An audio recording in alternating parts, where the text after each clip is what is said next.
Hello, Kiva. Hello, Sound. Mohammed. Hello, Chris. Sound is good, wonderful. How is everyone doing? Thank you, Chris. Chris Catastrophe. I don't recall seeing you on my channel before. Are you new? Or just Chris? Sure. I made it to level 3 with the practice. Kiva reports. Wonderful. Level 3, and you made it to level 3 and you tried level 3, or are you only approaching it? Yuri in orbit. Hi, that's a useful topic today. About depression. Yes, I want to talk about depression, and I wanted to dig into it through the concept of martido and libido. Approached and tried, and how was it?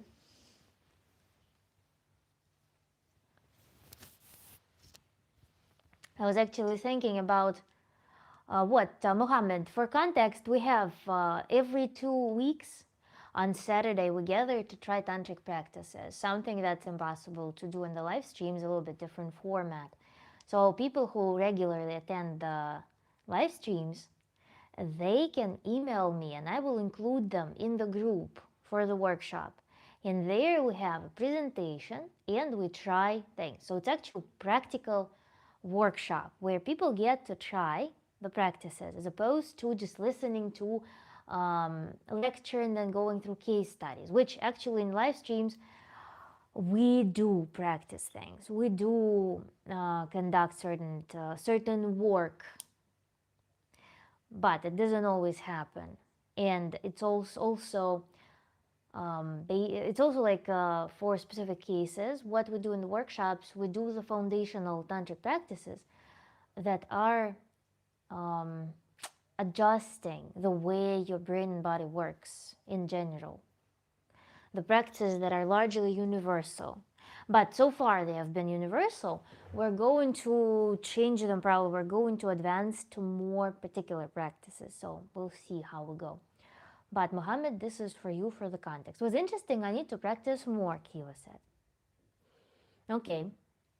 Kiva, so far, out of level 1, 2A, 2B, and 2C, and 3, which one is your favorite and what effects do you get? Which one is the easiest? Which one is the hardest? I still have that problem with the warm and cold separate thing, but otherwise it didn't interfere with getting to level 3. Amazing. Hi, what's the theorem today? Cookie dogs. Cookie dogs. My proposed topic is depression. If anyone in the audience has some stories about depression, feel free to share. I wanted to talk about it from the perspective of a Tantra coach today, and also wanted to talk about working with martido and libido. B is easier. B is the one that is front and back, right?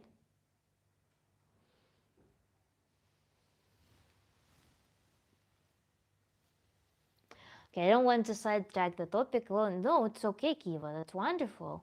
We anyways have some time for the audience to warm up, so.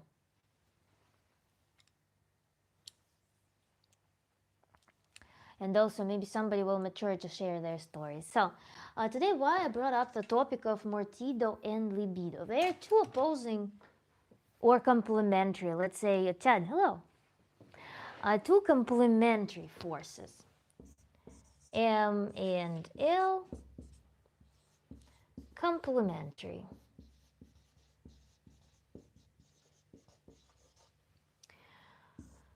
If we picture human life as a what's meant by martido and libido? Martido represents everything related to death.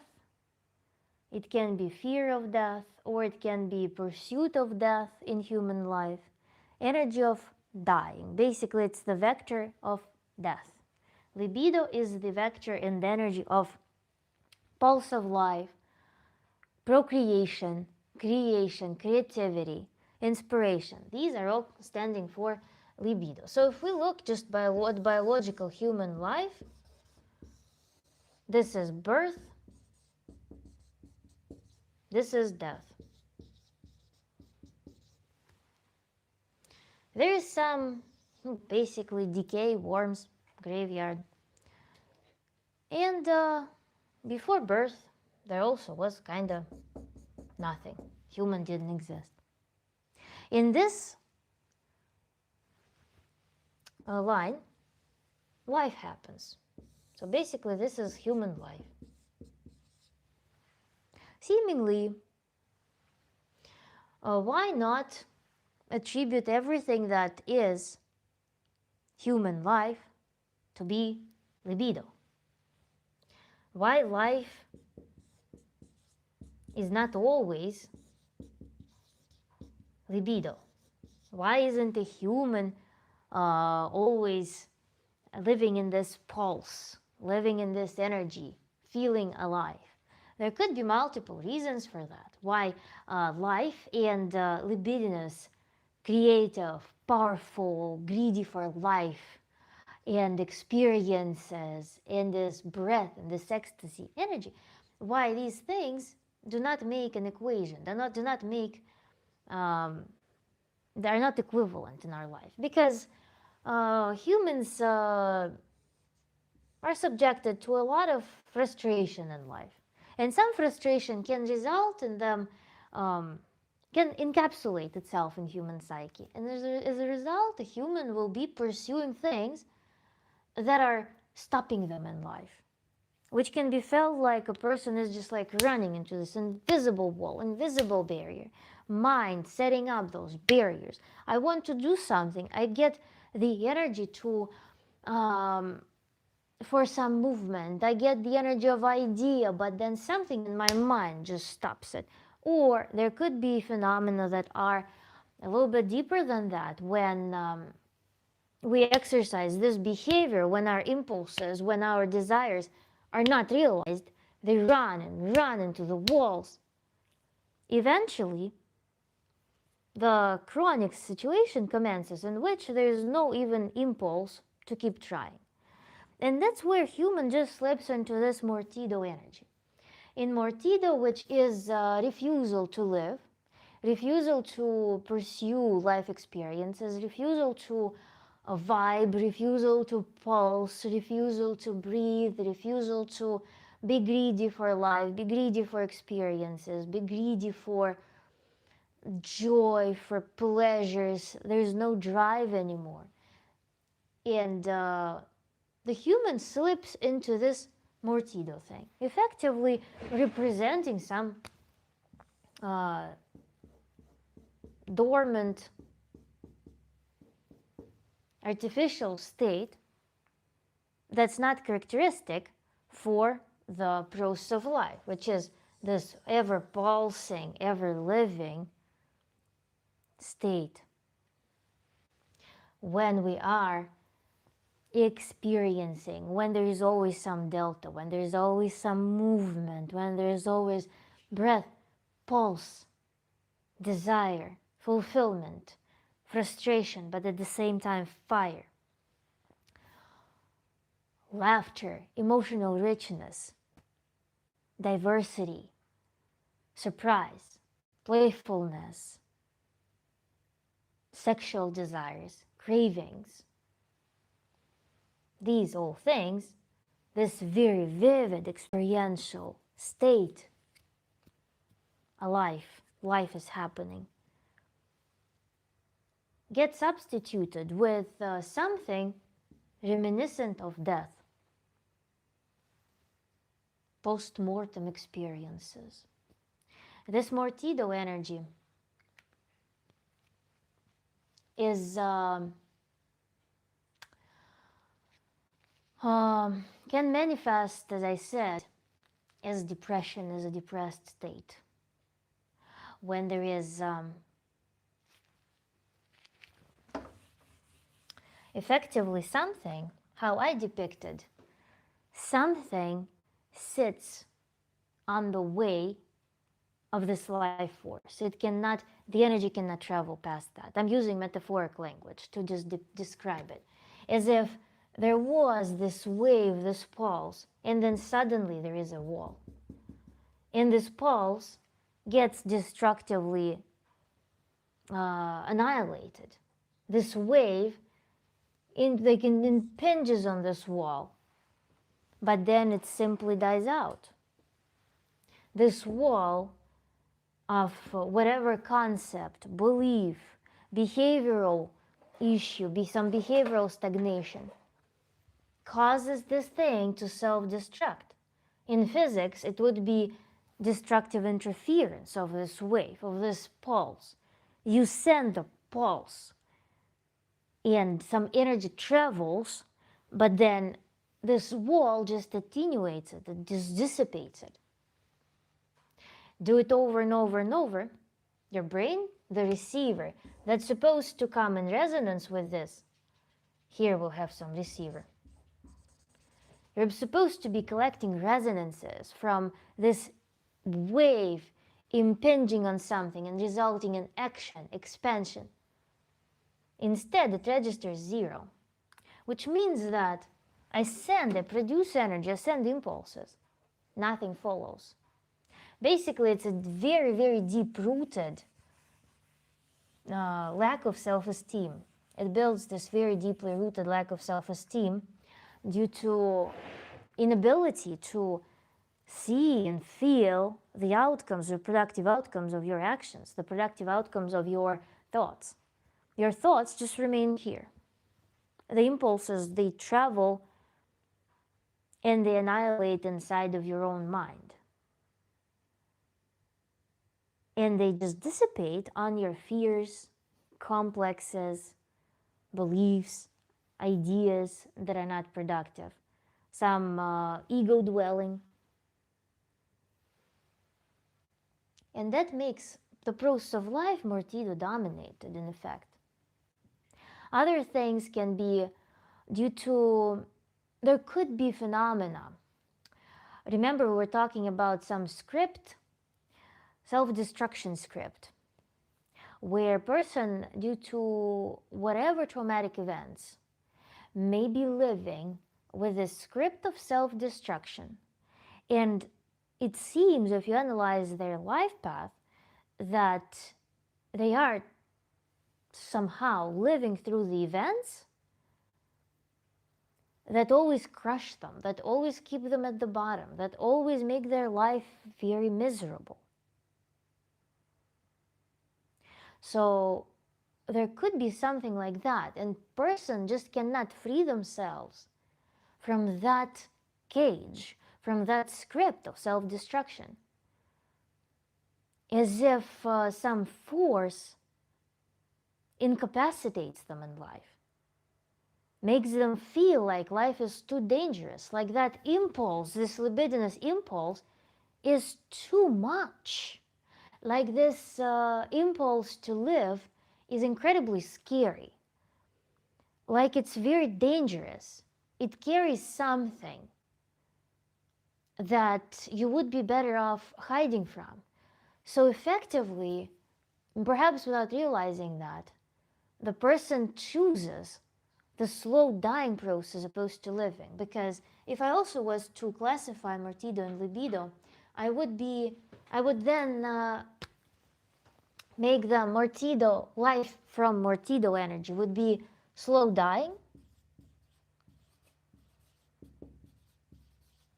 and libido, life from libido would be actual living.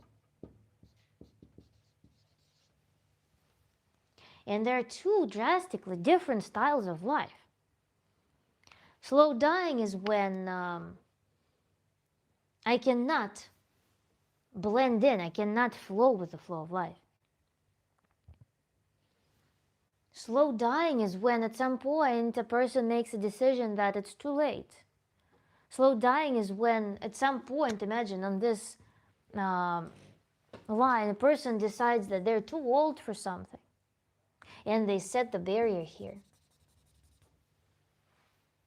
At some point, the person feels like they're incredibly tired and they cannot push anymore. They lose curiosity about life. There could be some event at which a person just feels crushed. They don't feel like there is any hope left. There are no aspirations left. And they start slowly dying. From after this barrier, the process of slow decay begins.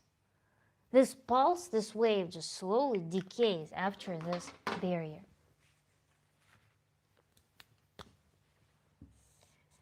And I would call this process depression. I would call this thing a depression of different intensity.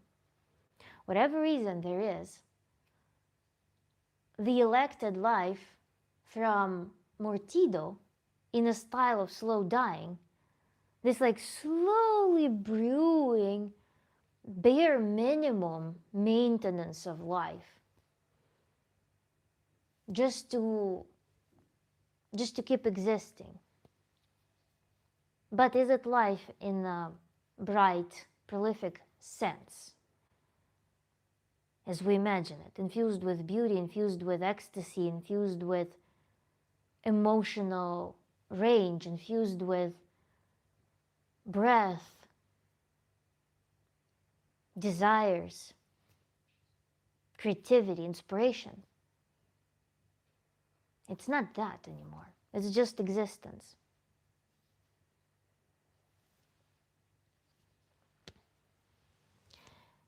And we need to find, when we perform Tantra therapy on such a person, we need to find what is this barrier that the pulse of life broke at. What is this barrier that caused this pulse to start decaying? And we need to find out what we need to reconnect with the concept of life, how it is to actually feel life again, and how it is to escape this doom of slow dying. How is it? In Tantra, we are finding a behavioral method for that. After we make sure that the person adjusts, improves their lifestyle just a little bit, while the Tantra coach or therapist gives them that energy pulse, allows this person to feed off that energy. This person can use that energy to take that first step to take better care for themselves. But then we need to start this important work on finding the behavioral method, how to get out of this system and how to reignite this pulse again without any impediments. How to remove this barrier. And how to allow this pulse to be in resonance again, to form this vital pump of energy, this movement again, without the decay. This is our task. This is how I visualize it. And it's tricky, says it's not rocket science. Having a loyal mate, sure. Funny how you make loyal mate a prerequisite, the enough condition for a person not having depression. That's really interesting. The priorities. Trying to get out of it, but there is always a new thing to cause that impeding doom feeling. Somehow I turned on moderation today, and moderation doesn't moderate all colors. I relate to this too late doomer mental state. Thank you, Kiva.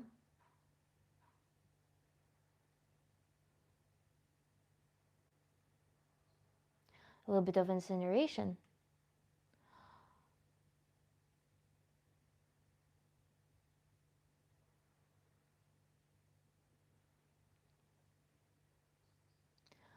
No, all hope is lost. Give up now. Constant mental battle. Doesn't matter if I fix this because of this type of thing. You're saying we still have a chance. Hi again, this topic is needed more than you may know. Great, wonderful. So let's work on that. I want you to, are you doctor? No, I'm doctor of philosophy and engineering, but I'm not a medical doctor. I am a Tantra coach and Tantra therapist, certified Tantra coach. All hope is lost, give up now. Still me says, insists on that, well, your wish is my command, but let's, um, let's turn our attention back to working on solving a problem as opposed to sitting and digging into the problem. Okay? Because sitting and digging into something instead of walking our path is also the energy of martyrdom. It is when we take a step away from the path of life and we just focus on something without any productive value. We invest a lot of energy there, or maybe we're resting there in some way, some weird way. So I suffer from terrible depression and anxiety. Tell me, stick with me. Today we're going to do some interesting way of reflection, let's say. Is this diagram clear? There is a pulse of life, some barrier arises from whatever reason, and then this pulse of life decays on this barrier. This is how I imagine it. You can come up creatively with some other depiction. Me as a physicist, this diagram somehow makes sense to me.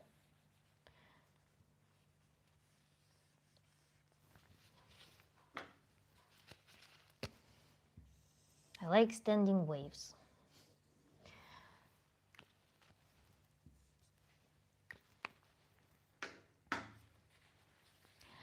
Right now, I want you guys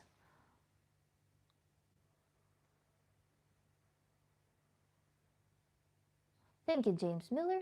Worked most of my life in the mortuary business. The amount of death I've seen haunts my sleep.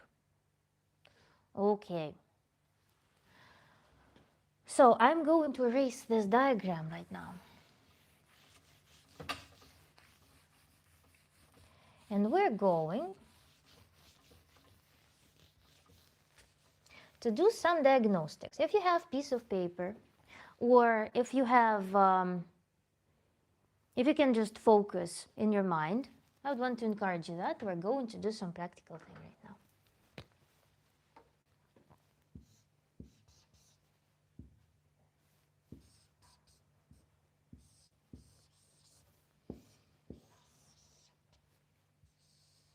The first diagnostics that I want you to perform is I would like you to analyze what you do in life and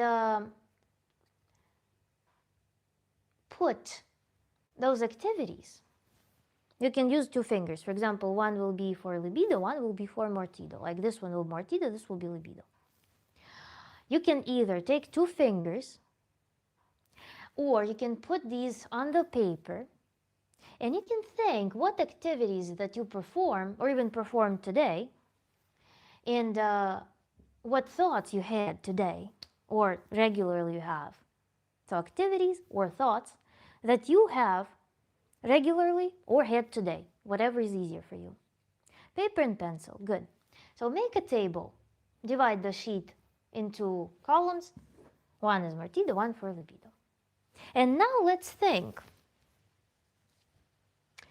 which thoughts and activities, let's put it like, put here, thoughts,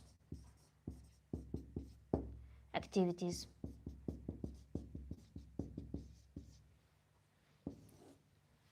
that you experience using the following criterion. How to select, how to sort these things.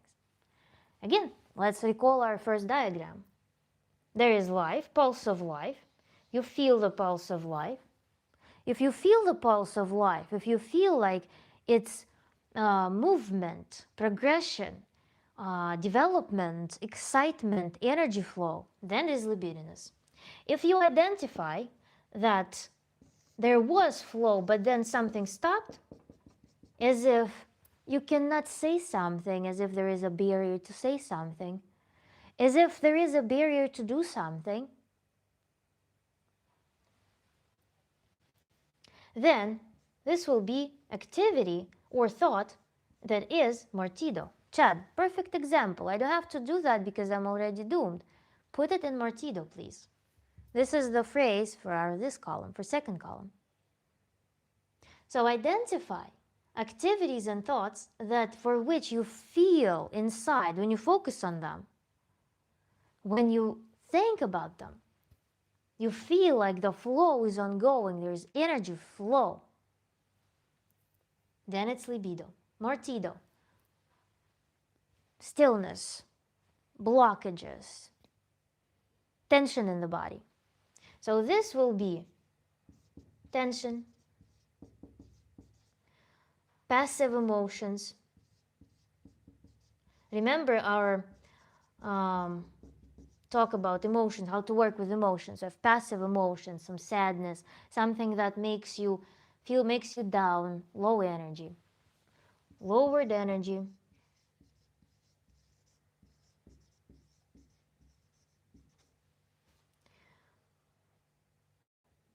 killed enthusiasm,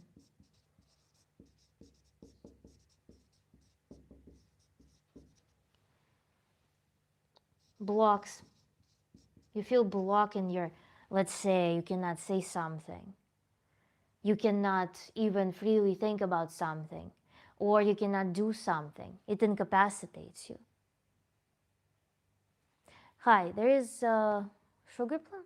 What are you teaching? I'm teaching the method of working with depression using the concepts of martido and libido as a Tantra coach, Tantra therapist. You're welcome. Make sure to subscribe to my channel, like this too.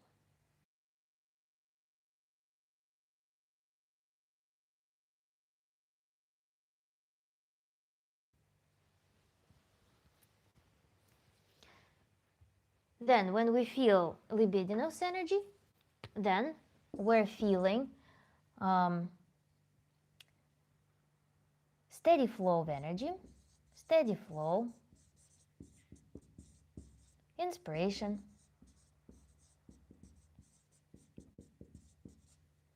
ease, uplifted, uplift, desire,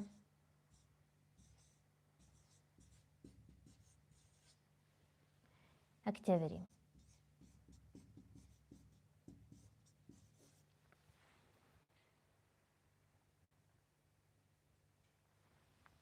Thank you, Still Me, for scolding. Abatapa, hello. Abatapa, talking about depression in the context of martido and libido. How to find the way out of depressive state using these concepts. The Great Tone, hello. So, has anyone performed some self-reflection? Has anyone advanced when your tables?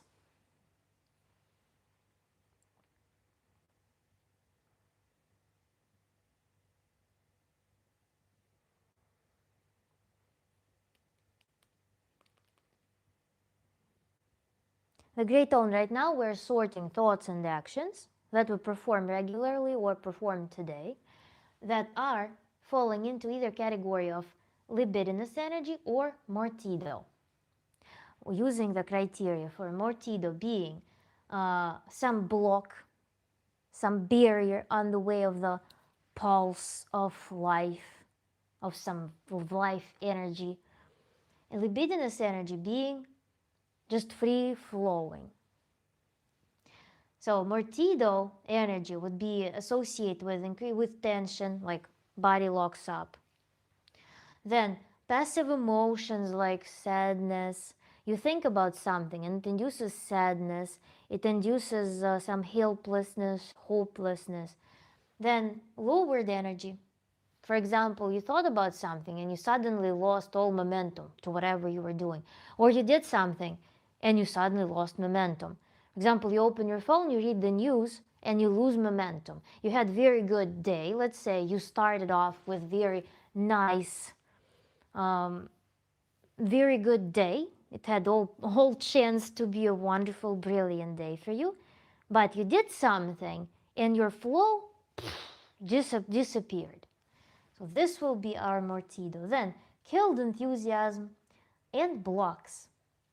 When suddenly blockages in the body arise or behavioral blockages arise. For instance, you have a capacity to chat with people. You have capacity to be able to strike a small conversation with someone. You are the one that normally would be totally capable of just striking some beautiful exchange with people. But you do something about your life happens regularly, and frequently it makes you unable to express yourself in that way that is more enjoyable. You suddenly have a blockage, or you start having those thoughts. Why would I? I don't want to. I just want to hide. I want to minimize myself. So you kind of want to withdraw yourself from the world. In these blockages, the shrinkage happens from something that you perform regularly. And libidinous activities, libidinous thoughts are the ones that maintain steady flow of energy, inspirational, that retain ease or give you ease. Like you think about something and it gives you sense of, I can do it. Why not try it? I'm curious. Uplift. Suddenly you're like, that would be wonderful. Or my mood is so great now. This was such a beautiful smile from the person. This was a wonderful conversation. I want more. Uplift. Then, a desire. Something strikes a very positive desire in you. Not the statement that it sucks that I don't have it, I hate life because I don't have something. No, not like that. Desire formulated inside of you genuinely, authentically as, I want this. This is desire. So this is libidinous energy. Then activity. I want to be doing something. I suddenly get up and start being just present, active in the world. My energy starts getting transformed into this beautiful, productive force. So, these are the business aspects. So let's think about it. Thank you so much, Aunt Banks. Thank you so much. Ура! Support! Yes, Kiyushka. I so love that you celebrate with me. Big love to Aunt Bank. Thank you, guys. I notice I need the structure of my work week where I go full hedonist mode and become more responsible, drink more, and tell myself I do it later tomorrow on everything. So what do you think then, the structure? We can also put this structure, for instance, or some level of organization is something that you would put in libido or to mortido. How would you attribute it? Thank you, Kiva. Travis, let's figure it out. Stay strong, potatoes. Hug like the like button shows support, please. Thank you.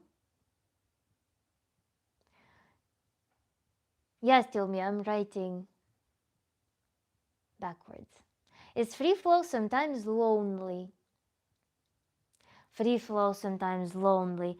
You tell me. Another vacation weekend, I let my room get trashed again. Didn't want to do anything, but I took out the garbage, cleared the floor, and did my laundry earlier. Chad, also let's think, is it libido or is it mortido? For example, when you are cleaning your room, you clean your room now is conducive of enjoying life. Or is it when you are not cleaning your room, when you are soiling it, that it creates more power in you? This investment of energy towards cleaning the room, does it support the libidinous, vital energy, or does it support the martido?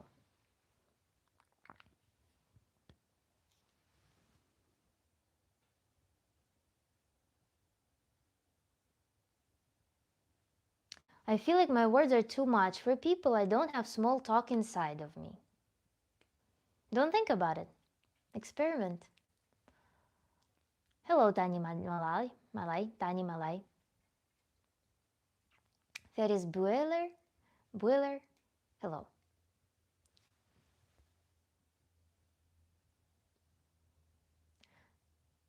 Chad, I think with this practice we actually can find a very good recipe for you to a very good guideline. Uncle Body, start. Boom. I love your passion. Thank you, Charlie.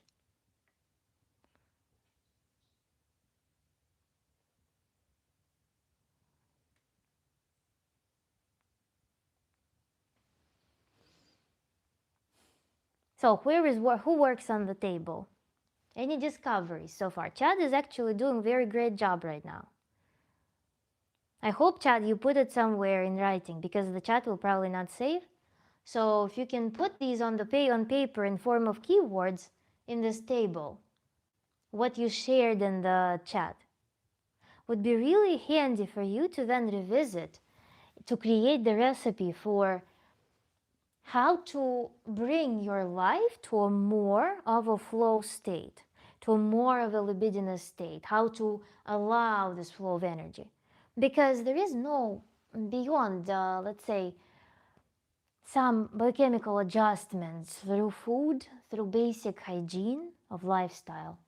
There is no big magic in how much energy you can harvest and produce. The problem is how much energy you are losing, how much energy you're dissipating, how much energy gets lost to those walls, to those barriers that are killing this impulse that's always there, that you're always producing, that you're always connected with. The trick is to remove these barriers as much as possible in order for you to be able to feel life. This is why we're building this recipe right now, building this balance. What you are currently doing that creates these barriers, that consume, dissipate, diffuse this vital energy. Prevent it from pulsing, prevent it from propagating, prevent it from nurturing you, nurturing your activities, nurturing your desires. Isaac, hello. So we're finding out what is this in your life that allows this energy to flow and what kills it. Kill switch, basically. What are the kill switches of that? You just need to accept this amendment to everyone anyway. You just need. You just need. You know, there is no just need. No one just need. There is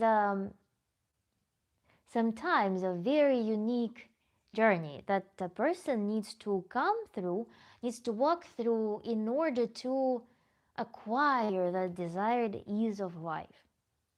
And it's not just need.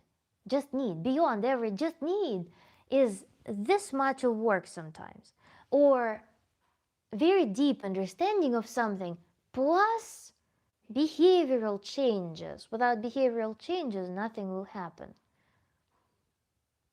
So just need to accept. Just get up and go. Not like that. We need to build the pathways in the mind, then connect the mind and our actionable actions, basically. Connect the understanding and actions. Then act upon something several times. Get a reward, get a rewarding feedback from that. And then we will come to certain understanding. or to redundance of something. But just get up and go is rarely a strategy that will work.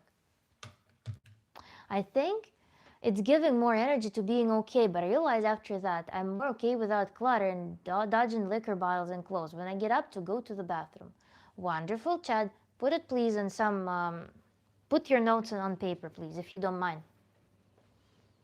I fear not death, but the aging process hurts. Still me. The aging process, well, slow dying versus living. Let's try reframing that. From slow dying, we go to living. Life is while you are alive, ideally. This is life. At any point, you can do this. I love working with just fingers. Fingers like puppets, like symbols. For instance, this will be our character that's responsible for living, and this will be for slow dying. You can make fingers, assign them, and whenever you look at them, you will be facing this choice. Your brain will feel like there is a choice right now. Whenever you are drowning in something, you can ask yourself right now, am I slowly dying or am I living? And that will turn into a habit of choosing life, choosing to live. Because when you're asking that, you can formulate a task. And if it's slow dying right now, how can I start living right now? What is needed? What's the recipe? What is the requirement for me to start living instead of slowly dying? Try that. Program. You can program your fingers or you can program any dual object that's accessible to you.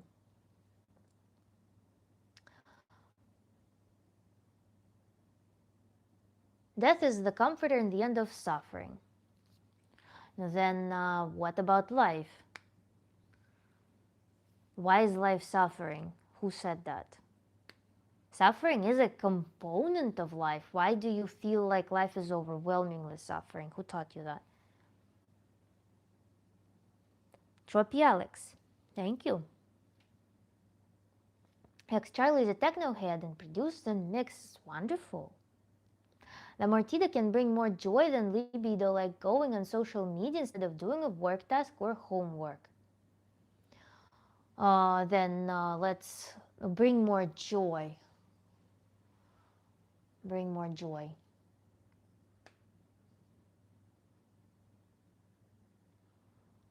Then it can be rationed as, for example, 5 minutes of social media brings me joy.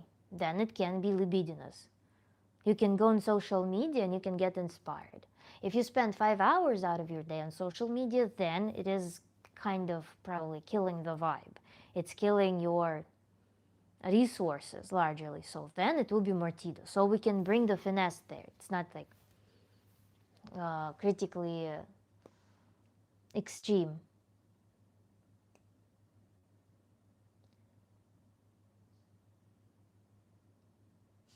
Kali Gaming. Welcome to my stream, guys. Don't forget to like and subscribe. Thank you for writing me a script.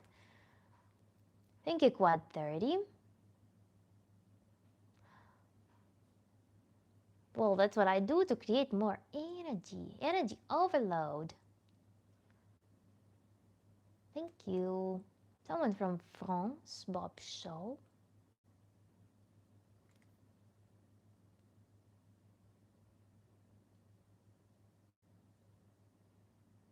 So, Tony, are you still here, Tony? By the way, on Tony's note about how death can be just rest, associated with rest. No, I said nothing about life is bad. Death is the comfort and the end of suffering when you've been bedridden. Okay. Understandable. That's an important clarification. Because otherwise it would seem like you equated life with suffering in general. And is it 100% true? No, we need conditional statements to that, at the very least. Then the thought, what would a woman think of my room right now? Imagining if I had total success. What would hinder me if I succeed? Then thoughts about a woman. By the way, Chad, with you, it's a huge theme. I thought about a woman. You may work with that concept as well. Where does it go?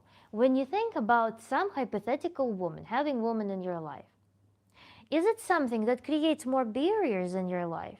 Or is it something that promotes your living, promotes your energy? And also, perhaps you have some different categories of those thoughts. Which thoughts about women bring you more libidinous energy, inspiration, vitality, steady flow, ease, uplift, desire, activity? And which thoughts about women bring you down, give you tension, passive emotions, lowered energy, killed enthusiasm, and blocks? For you, Chad, I think it will be very important reflection to perform.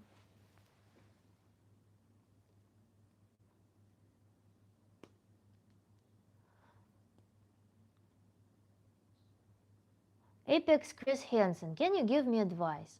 My family is mad at me because I got caught kissing my brother-in-law's wife. Why did you get caught? Why did you organize your life in a way that you needed to be caught with that?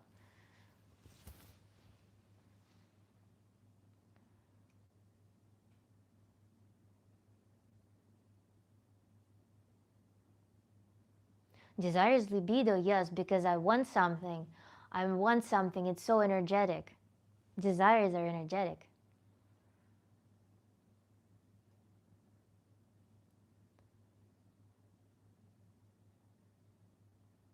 Your brother-in-law's wife would be, oh, by the way, yeah.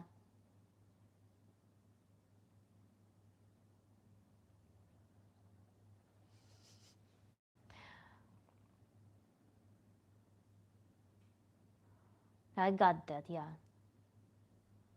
Kiyoshka, yes.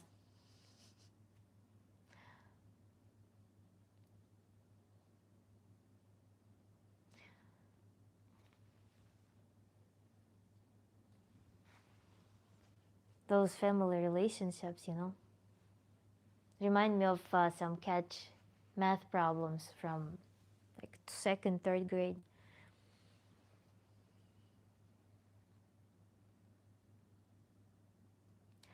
Mrs. Are you a therapist? I'm Tantra coach, Tantra therapist.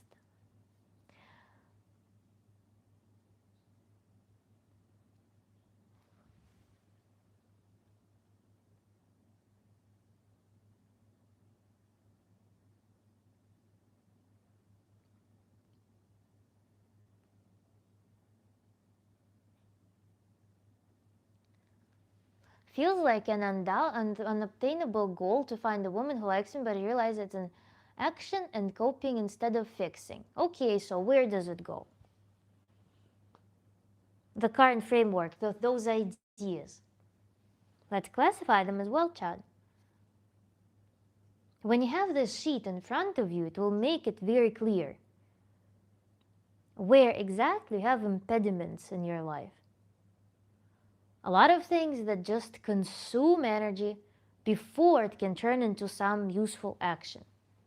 This is the magic of it. There are people who exhibit very, like, such an ease.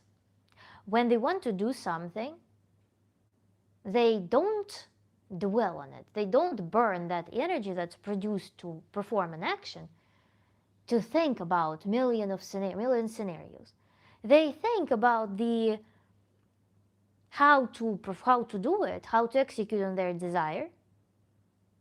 They research the topic just enough with already an intention to take an action.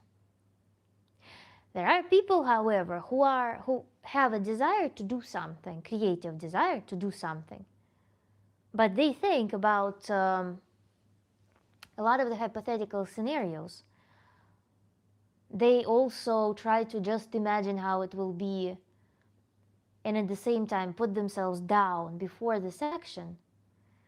That in the result, they betray this desire. They betray the desire. They never build an intention. They never bring it to the intention. And neither they have committed to doing something towards it.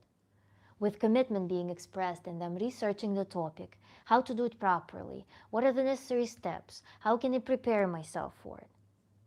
They never committed to that extent to even research that. But at the same time, they spent a lot of time thinking and burning this useful energy to effectively put themselves down on this project. And that internal barrier is what steals this grant of energy that is given to fuel that desire, should you have committed to it. And the grants work in the following way. You get the first portion while you're preparing to perform an action. And then you are given the second half when you've committed and started taking steps. Desires work like grants. I am the person who received grants in my life. I know that. So there is conception of idea. Or where should I write? Here somewhere. Is it visible? So there's conception of idea. There's execution, full execution. This is thinking process, development. And this is action.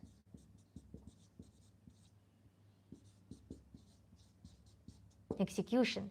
Here you receive energy, and here you receive the remainder of energy.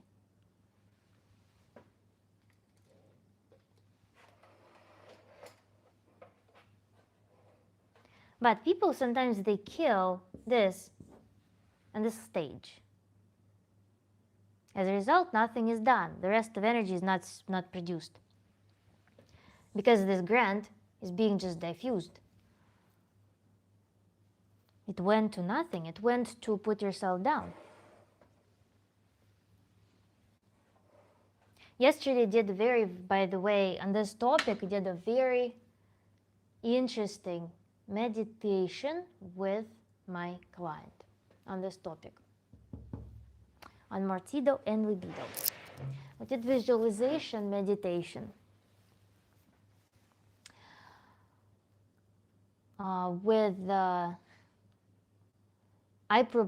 I suggested to do it as an expanding, you know how we do visualizations, and the person induces something very beautiful, some view, some landscape that is very beautiful, just super pleasing.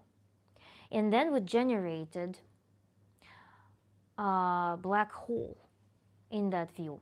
And that black hole is growing, eventually consuming this view, and eventually consuming the person. And in that black hole, there is nothing.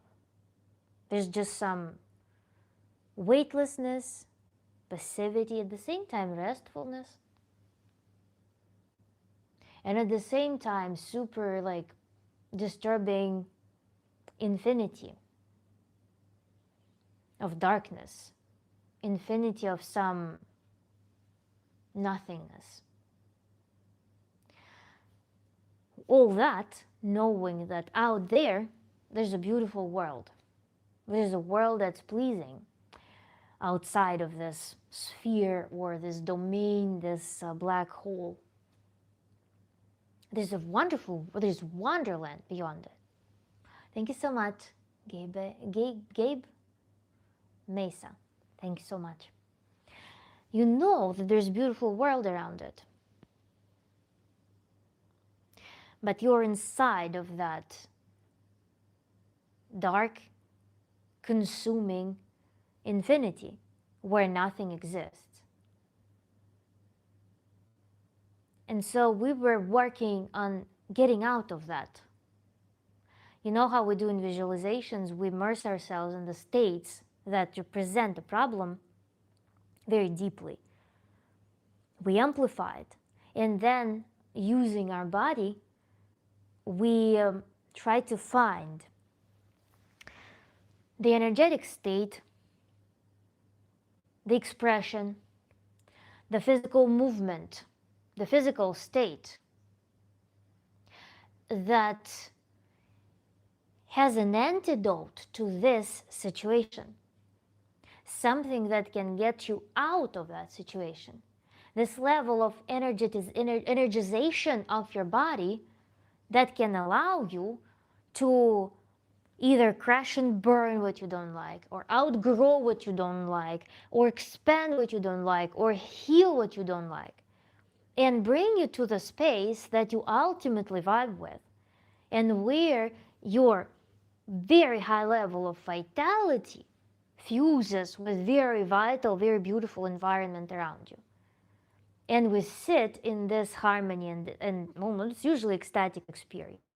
And we connect our body with it. And we find the moves, we find the some people find moves, sometimes people find voice, sometimes people find just feeling inside that corresponds to that state.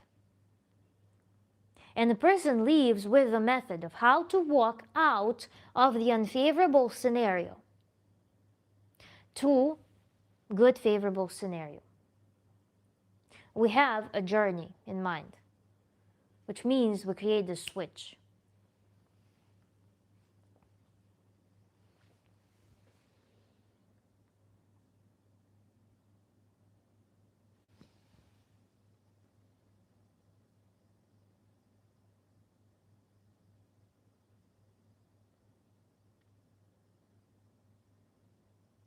Natural news. I feel like I'm not from this world.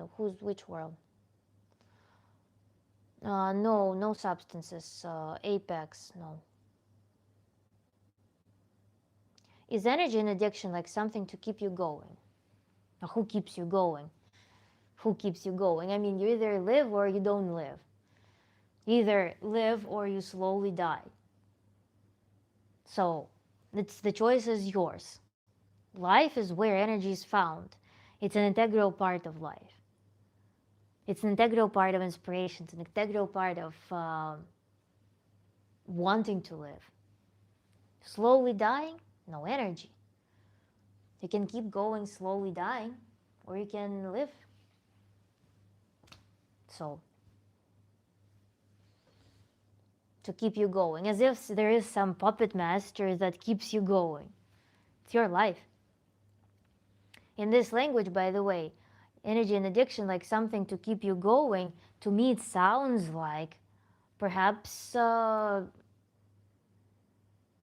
make sure that you are the subject of your life. You're not an object to whom life happens. To me, the statement sounds like there could be a component that life happens to you. So it's a hypothesis. But the statements like this oftentimes ring that bell in me, but I might be wrong. But for everyone, it's actually very important to review from time, like revisit. Am I the one who lives life, or am I the one to whom life happens? And I'm expecting something from the environment, expecting something from people, from my partner, from my parents, from my kids, from my employer. Or am I the action figure in my life? Am I the subordinate among action figures? Oh, I hope this person, I hope that person, this person must, this person should give me. Or I want, I do, I will, I am. You can wait for life to happen, or you can make life happen for you. Yes. And at least balance, of course, there are things that are out of our control, obviously, but a lot of people come to me with learned helplessness, with disappointment in relationships, and those things, or parents told me, parents said, parents this, parents that. And these are the symptoms of balance shifted so much towards life happens to me, as opposed to I live life. I'm an action figure here. That's why it's often important, again, to revisit this balance. How much of life you are living.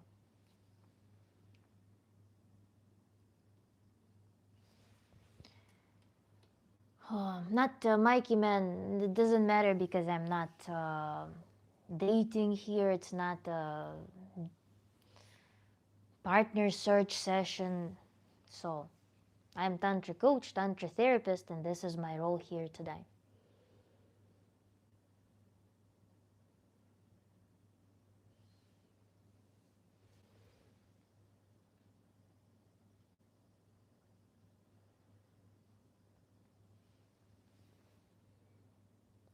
What's Tantra? Tantra. Tantra is a method. I like to call it a method, a technology of working with your body and mind together in an indivisible fashion to come to, let's say, your genetic maximum functioning through regulating your nervous system and through um, building, developing a skill of pleasure. That, as a result, leads to much more energetically efficient functioning. As a result, you have far more free energy. As a result, your A, pleasure capacity, and B, creative capacity, they increase. And moreover, because your mind becomes far more stable, you're much more capable of solving more challenging problems. You approach difficult things with more ease, difficult, more rewarding, potentially rewarding things with more ease.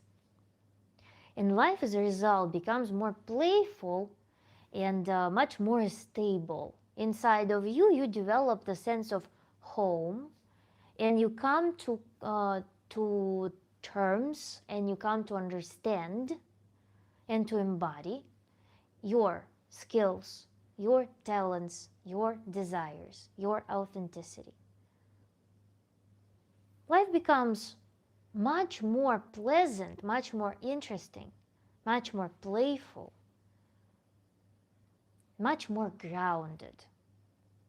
Tantra is not a spiritual teaching that pursues some ascension to 5D, that pursues some I don't know. Tantra is bridging everything. Tantra is uniting everything. It's as material as it is mental,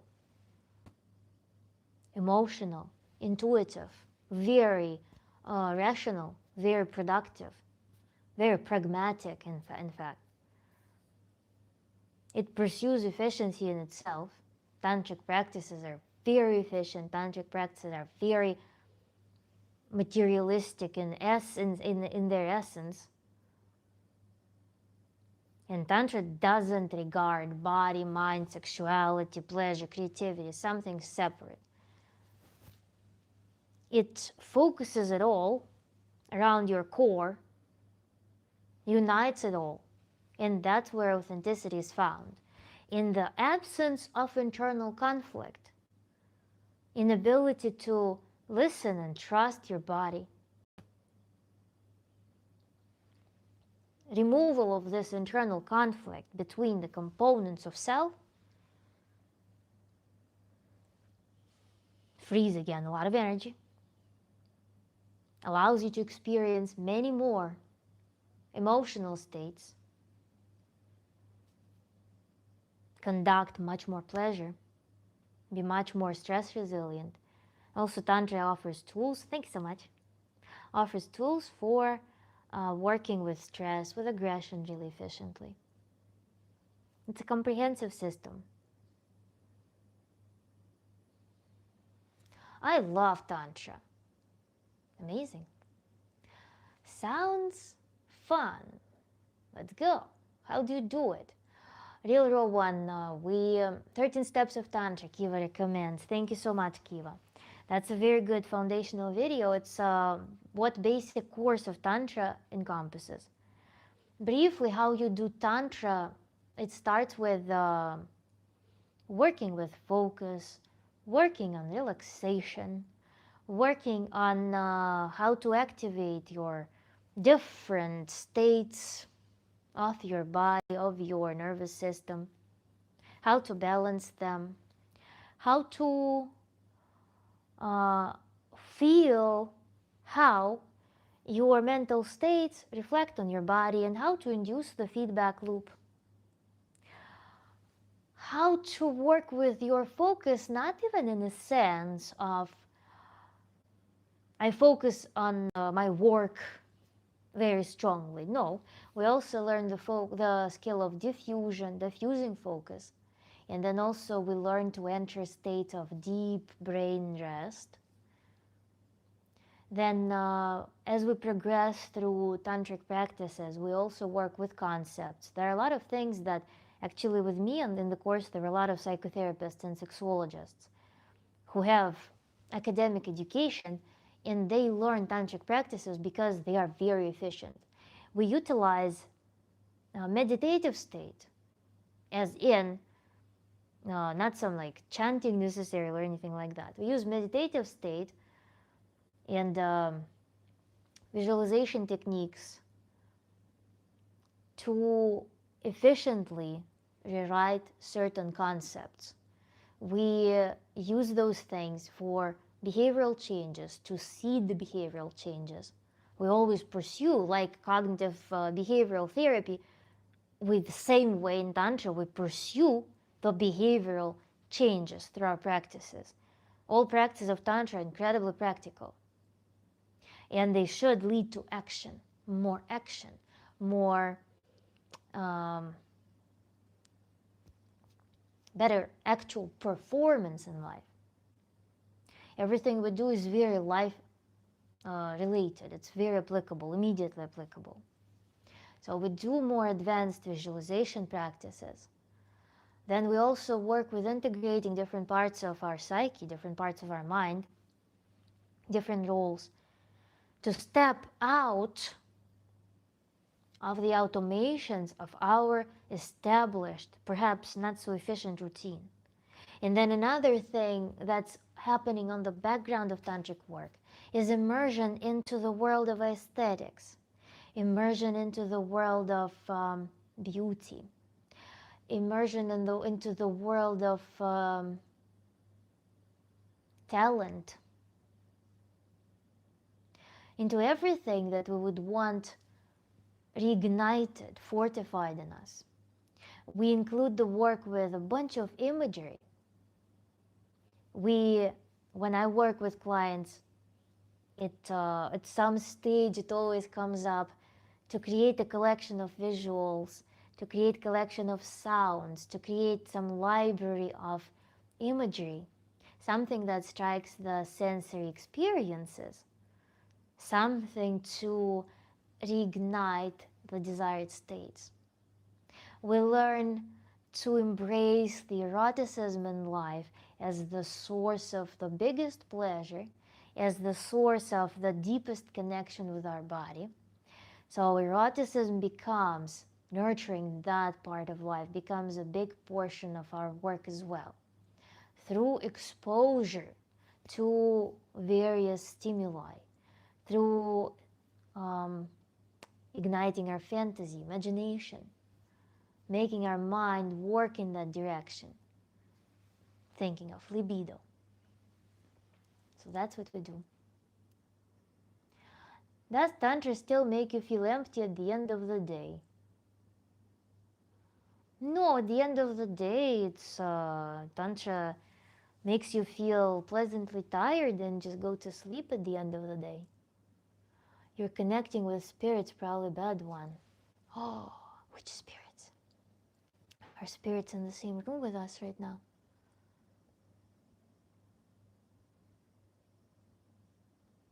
Gabe Mesa, thank you so much. Nice to meet you as well. Is it similar to Kundalini awakening? You see, Enlightened Farms You, Kundalini awakening is a little bit different because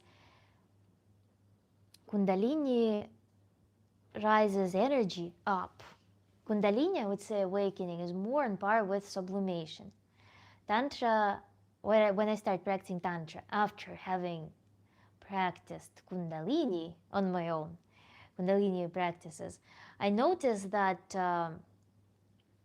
one of the probably earlier practices in Tantra encouraged me to shift energy to. There was a practice in which you sort different stimuli inside of your body. So you are instructed to put certain associations, you locate them either in the top of your body or in the bottom. And I noticed that a lot of the things just automatically, anything energetic, anything inspirational, anything that would ignite some emotion, anything that would be very stimulating, and what I perceive as projected sexuality would go here somewhere in me. And I felt like below the waist was blockage, some blockage. A lot of things would just not go there. And in Tantra, the role of this practice is when you work with different imagery, when you work with different aspects of your personality and you're sorting them, or with different emotions. The goal is to first place them wherever they go, wherever they land, on top or on the bottom, like closer to chest or closer to the lower belly, which we associate more with physical sexuality as opposed to like emotional, energetic sexuality, libido. In Tantra, we actually mix it afterwards. We turn it into this indivisible thing. This contradicts to Kundalini that rises this energy up. That's why I always perceived it more as sublimation as opposed to balance. Tantra teaches us to unite sexuality, aspects of sexuality. So what you project, what you shine as your libidinous energy that you bring into the world, and what constitutes as your intimate sexuality, they get mixed, such that there is no internal conflict, that this lives in the first floor and this lives somewhere in the basement. No, we bring it and unite it all. This is the major difference in that domain between Kundalini and Tantra. Tantra in general is much more comprehensive probably than Kundalini Awakening. Kundalini Awakening is more of a segment. It's a very focused practice for something specific.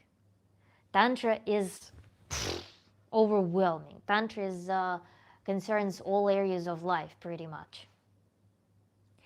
And it usually starts when I work with clients. People bring me their story, people bring me their biggest pain. Biggest pain indicates that there is some biggest, most irritating, most visible dysfunction. And we start working with that, and we unfold a bunch of different things that come in accord when we start solving this problem. And suddenly, this whole landscape of life becomes very well-rounded.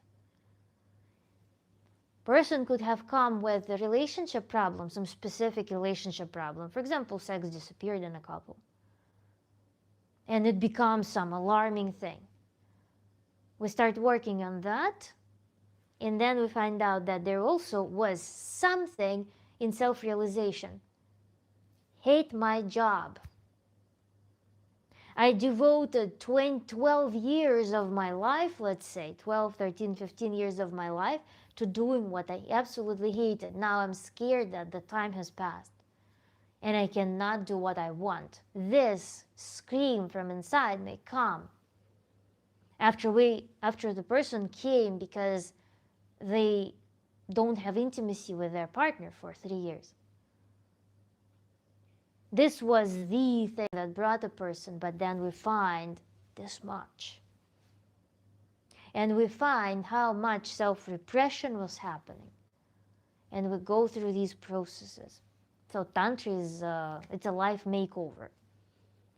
It has so many tools, so many wonderful tools, as I said in the beginning, to reunite all components, glue them back together in a wholesome individual, wholesome human, as opposed to rupture when one part of our personality lives there, the other one's there, this one is repressed, we don't want it, this we're hiding. I put myself in the mindset, what if you had what you wanted? How inviting is your lifestyle? Interesting experiments, Chad. Find these concepts interesting and would like to practice more. Gabe Mesa, free workshops every 2 weeks on Saturdays. You email me and I send you an invitation. So that's how it works. My email can be found on my website, on my YouTube channel. You can go into the main page of my YouTube channel and you will see my email. You send me an email with your handle on YouTube, with your nickname on YouTube, such that I know who you are, and I include you in the group for the next workshop, and you're going to get to practice the actual tantric things, and then you can practice them at home. The people that have negative energy, I'll never understand. Maybe it's mental damage that has blocked positive energy. Negative energy and positive energy. Positive and negative, I would define also. What is positive, what's negative energy? How do you read it? What are those things? And why it becomes some center of your attention, why it becomes something that irritates you a lot. I have a lot of love to give, but I can't give it because I don't give enough it to myself to have an inviting environment. I have myself instead of fixing. Wonderful, Chad.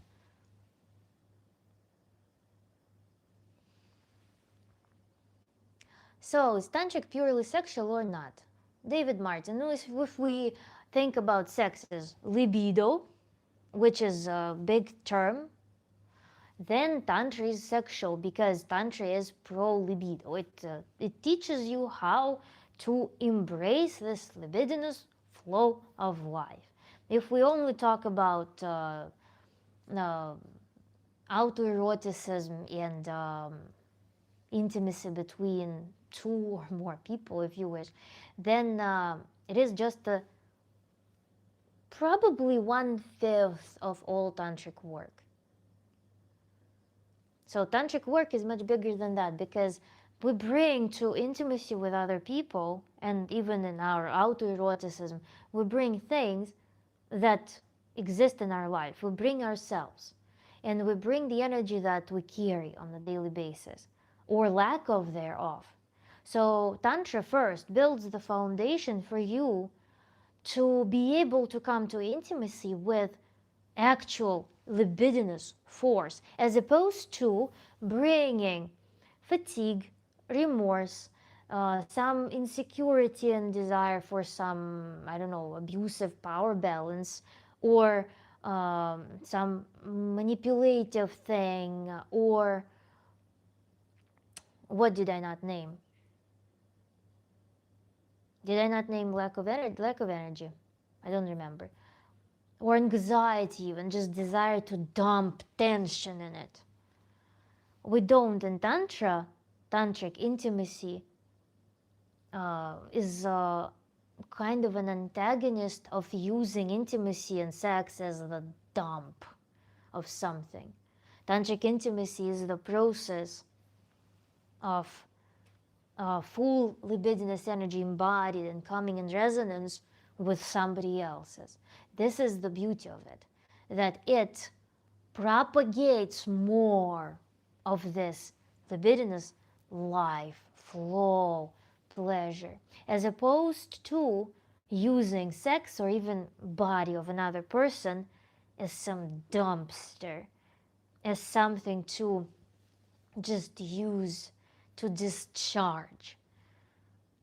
We're moving away from that paradigm and creating a domain of this healthy, relaxed, beautiful, energized intimacy as a celebration of overall beautiful life. Also, I don't understand jealous people. Those are the worst. Jealous people The worst, ranking of the worst people so far, Charlie. Don't understand. I like that you worded as I don't understand as opposed to hate, for instance, because if you said I hate them, then that would be an interesting thing. I don't understand jealous people, but at the same time, I find them the worst. I don't understand them and I find them the worst. The worst for what? The worst to be in relationship with for you. The worst in what sense?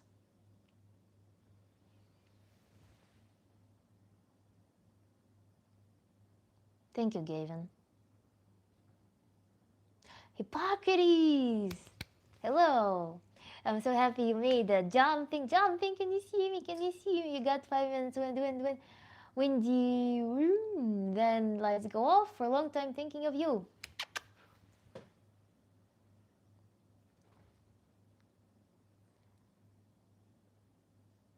Bye.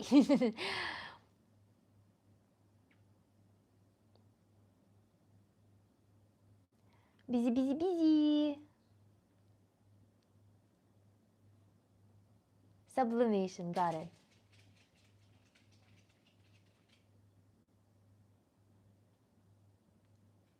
Abatapa, hey, Hippocrates said hi. Abatapa, I'm so sorry. You're teaching people to be physically grounded. Um, physically grounded. Yeah, I mean grounded in the body, connected with, is in connection with the body. Being able to reconnect on demand. Charlie, bye.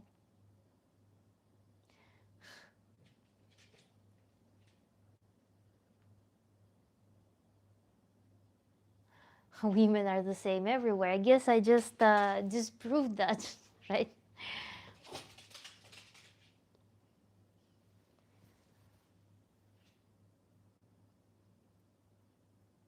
Would you say complete sublimation is the end goal of Tantra? No, I said that about Kundalini, and I don't know if it's complete and if it's true, but for Tantra it's not. Sublimation is not the goal of Tantra. No, there is place for our creative endeavors and creative realization. There is place for sexuality, and we build the whole connected framework of that in our life. We're not choosing either or. We're not transmuting one kind of energy to, like one kind of energy for something good and pleasant to another kind of energy, like mandatorily, so for something good and pleasant. There's no imperative to do that. No, there is sexual energy that we can use for pleasure. There's creative energy that we can use for creative pleasure. No, it's not sublimation. I think you misunderstood me a little bit.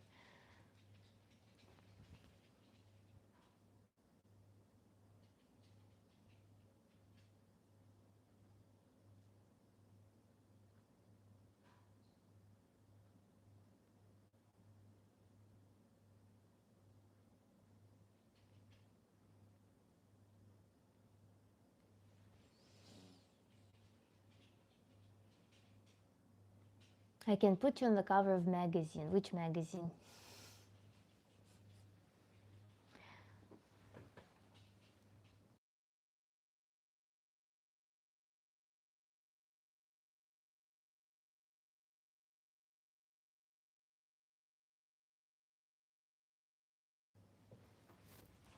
So we're traditionally making meat in the evening as we're having a stream.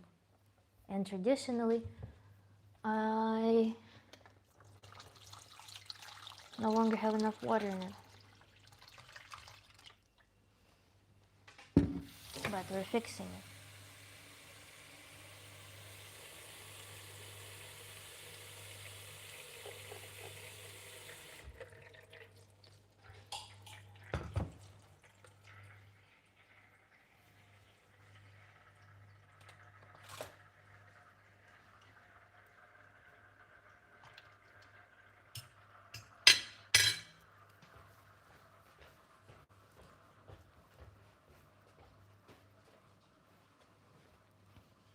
Nice cheer.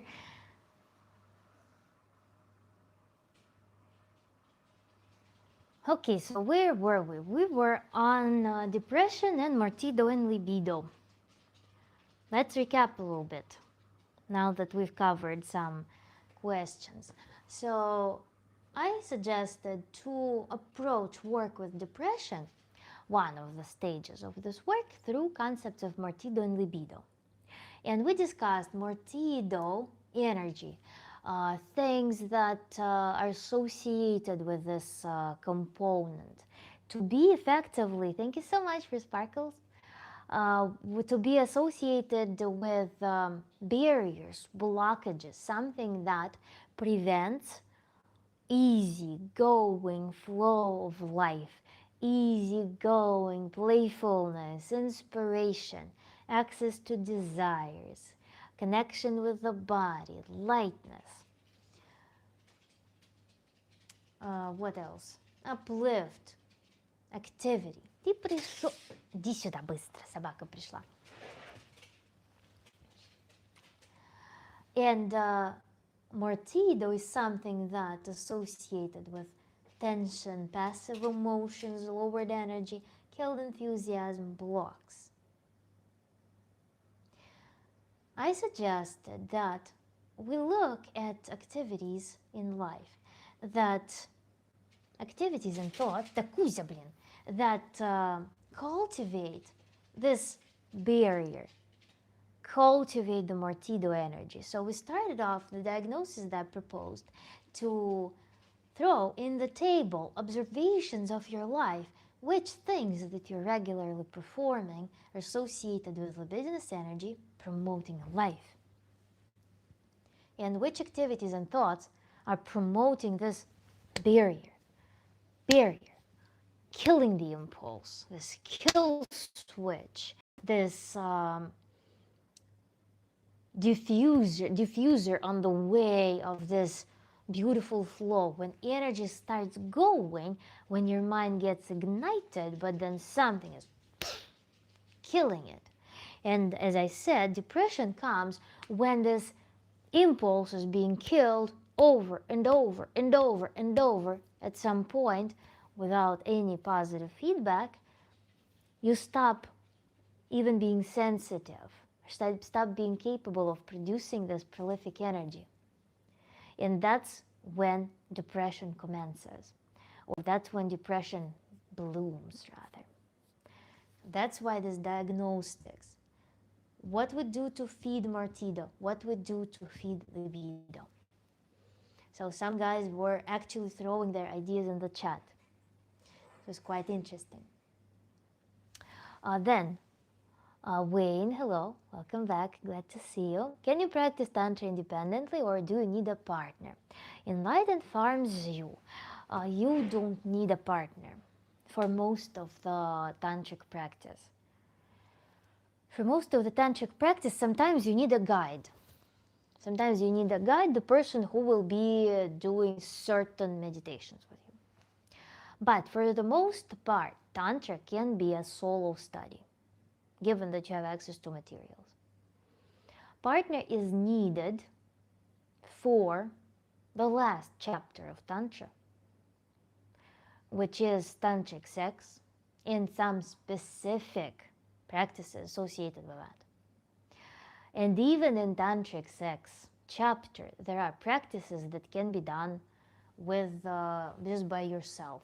For instance, there are some stimulations that are training your ability to switch focus and to diffuse focus, to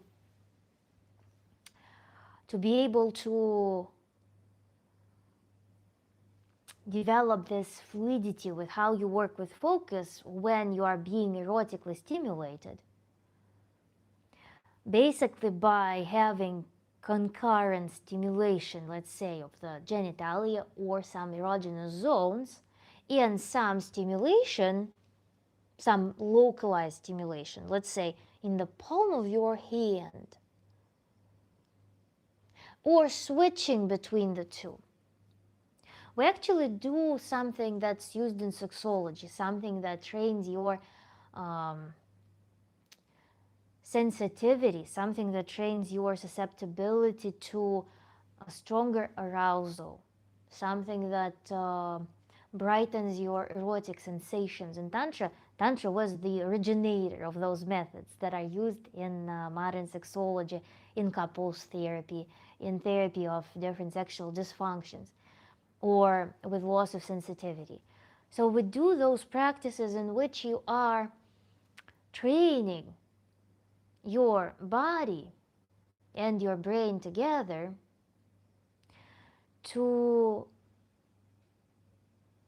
uh, gently switch or swing between the different degrees of arousal, because arousal is also controlled by the sympathetic nervous system.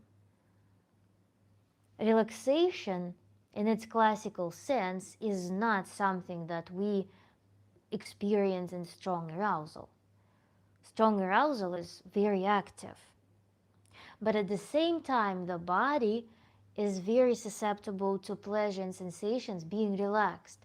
So we're working on the balance in switching between these states, or gently moving between these states with various practices. And they can be performed alone. As I show with the stick, you can just put the stick like this, hold it, create gentle pressure here. You have localized stimulation here. And you can work on some other stimulation, you can work on your focus. Or you can perform autoerotic practices where you are bringing yourself to, let's say, 7 out of 10 degree of arousal. And then you're dialing back and you're creating those waves, soft waves, showing to your mind that it is safe to relax to it, showing that you can go in and out, in and out. And that allows to, remember we were talking about, recently there was a stream last week, I think. We were talking about resolving intimacy problems. And that's one of the practices that we employ there, to create a sustained state of presence in this erotic sexual context, for instance.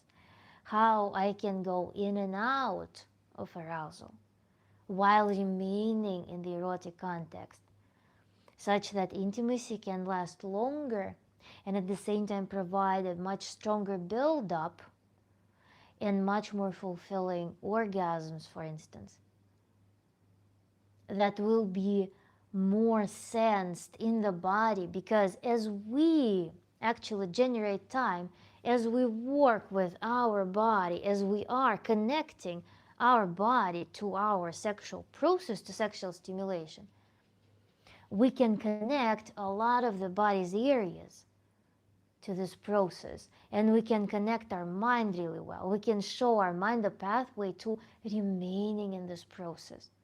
So our entire body becomes the instrument for pleasure. And our mind is not looking at the crack in the ceiling or something, I don't know, the curtains, pattern on curtains, because we momentarily got bored, or we lost the stimulation is not strong enough, not intense enough.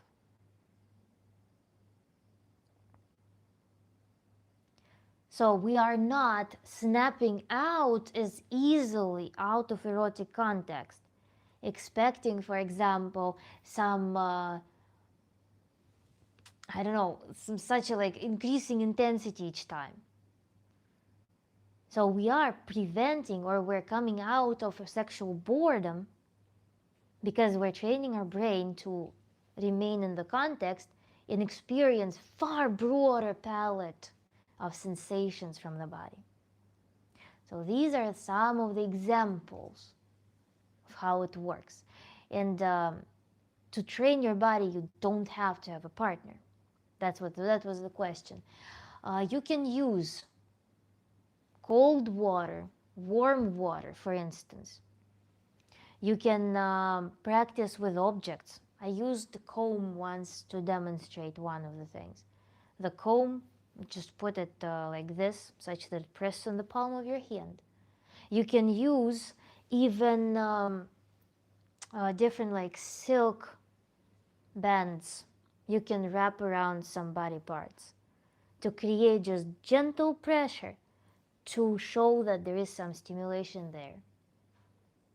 There are many accessories, many mundane things that you can find at home that you can use to provide the stimulation. You can yourself pet or rub or pinch different like areas of your body and thus create different kinds of stimulation. One will be highly relaxing, highly pampering, basically putting you in a very parasympathetic state when you're very, very deeply relaxed. Then you can pinch yourself gently, and the pinch will be what? The pinch is more activating. So you can use pinching to bring this energy back up.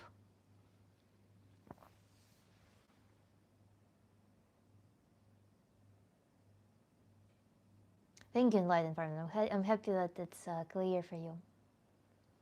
It's not edging, it's a little bit, we're not sitting at the peak point. We are exploring broader range.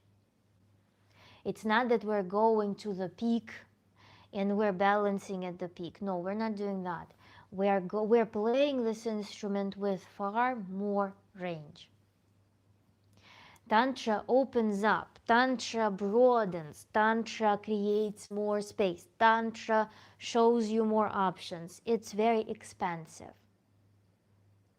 On the one hand, Tantra allows you to recollect on yourself, which is kind of focusing in a sense. But at the same time, it's also very expansive. You recollect where it's needed, but at the same time, you open up to far more experiences, far more options, broader spectrum of things. My elderly neighbor wants me to fix her garbage disposal again. Be right back. Chad, did you see how nice? Freaky. Nirvana Crown, hello from Hawaii. Hello.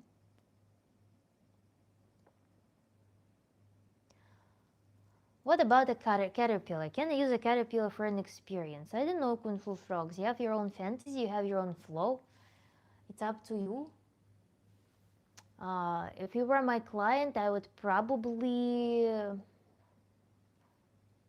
discourage you from that, because when we work in Tantra, one of the things, if you attended my other live streams, we create a controllable domain.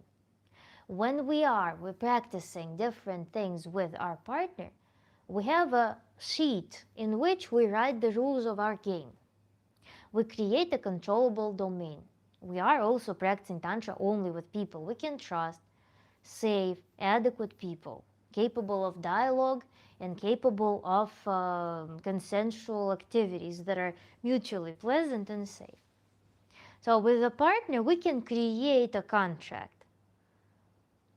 And we are using this contract to regulate our practices. For example, we know that for 2 minutes, partner A gives partner B this kind of stimulation. Then, after these 2 minutes, partner A gives to partner B this type of stimulation. And then, after this block, they move to another body part, and they're performing some other sequence. And then, after we have done the whole thing, the partners A and B switch, and they're performing the same thing in the same order on the other partner. So we have those contractual agreements, and we also set up some taboos. We discuss what we never do, what boundaries we don't cross. What are my personal boundaries? What are your personal boundaries? If we don't like something, we communicate, we agree upon that. When I practice on my own, I do the same thing with myself. I agree with myself that I am going to follow my senses. I'm going to play by this playbook, And then I am going to, in case of discomfort, I'm going to not settle for the discomfort. I'm going to change the situation. When we are using some animate object that's devoid of intelligence, we cannot expect consensual interactions. And this is why caterpillars are no-no.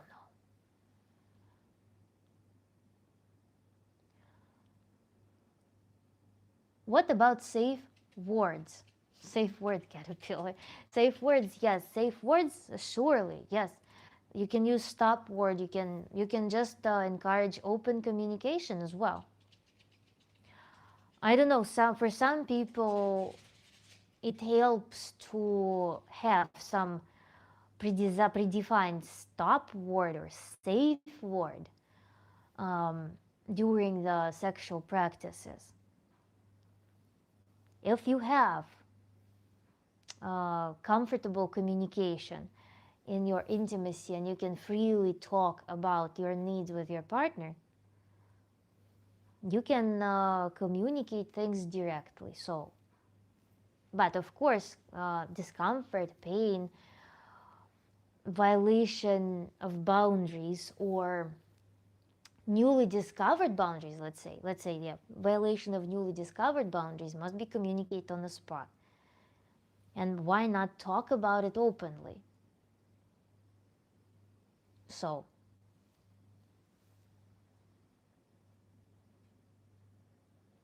tantric master can trigger that waving the instrument in and out on command, or what does the progression look like? The progression looks like the progression is actually really crazy.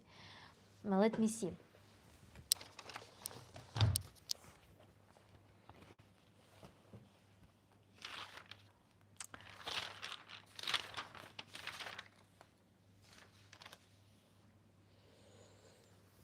So the progression is it? Oh my God, no.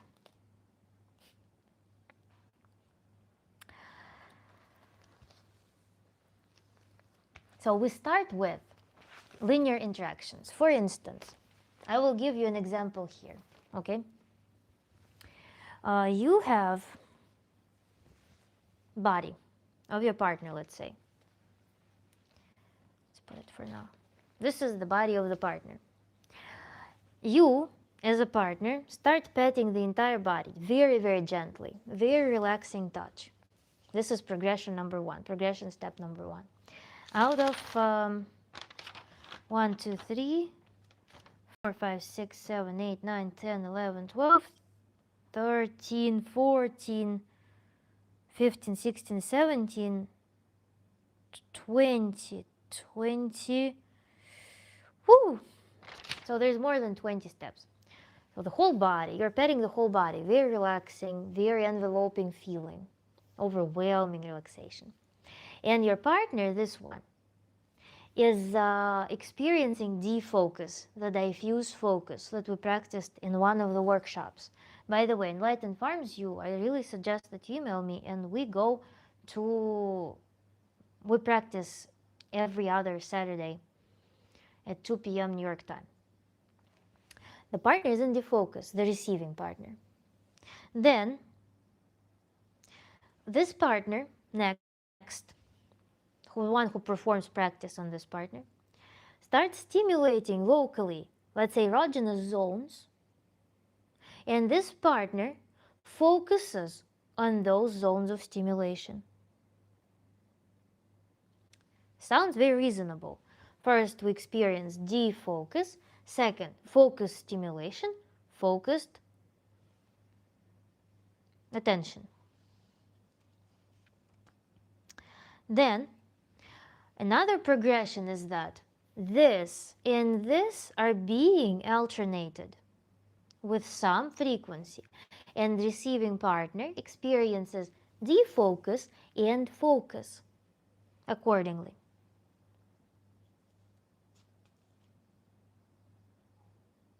And this trains, by the way, very, very deep relaxation. The deeper this partner relaxes and defocuses, diffuses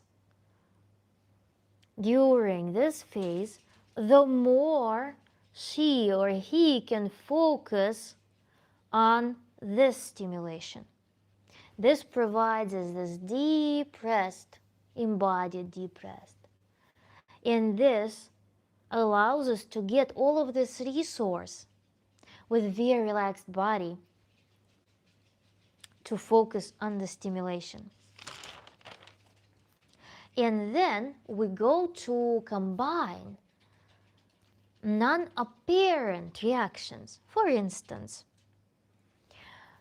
this partner pets the entire body, receiving partner focuses on the entire body, as opposed to being in full diffusion. There's focus on the entire body. Then, this partner pets, for example, caresses the entire body, and this partner focuses on genital, or defocuses on genitals at the same time. So now we start playing this game of of alternating, of combining basically focus and defocus with stimulation that kind of doesn't make sense. So we start doing things that don't make sense. And that adds to a lot of variability to our perception of intimacy. Because conventionally, imagine, conventionally imagine arousal happens on the erogenous zones, but oftentimes whole attention is focused on the genitalia. So a person during arousal often just focuses on the genitalia. The stronger arousal gets, the more focus goes there. So there is no variability usually in the scenarios of how we perceive intimacy. When we perform tantric practices like that, and when we practice, people who attended previous workshops know the practices of focus, defocus, activation of the body, activation of different parts of the body, segments of the body, and at the same time relaxation of other areas of the body. All of these skills, they go to produce those myriads of experiences in the body in response to physical stimulation during intimacy. Да, зайчик? And it's not just increasing arousal and increasing focus on the genitalia. No, we are approaching it in a very different way.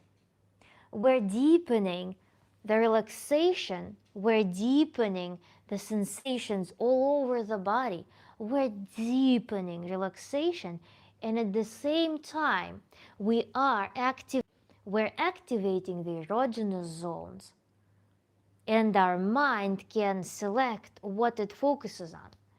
That's the pathway to so-called full body orgasms. I don't know if it's something to necessarily pursue.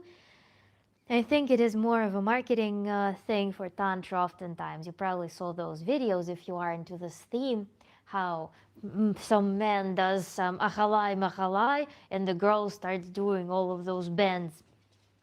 It's not necessarily that. We're not targeting full body orgasms. There is no task to it. We are enriching the experience of intimacy beyond what it is conventionally. So that's the goal of this process, and this is the creative component of that. Just to deepen, expand, diversify the experience of intimacy that are accessible with our body, and also to, of course, through this work, likely there will be an increased orgasmic potential, especially in women who suffer from secondary, or I don't know if primary anorgasmy would be treated with that. So there are a lot of implications of that.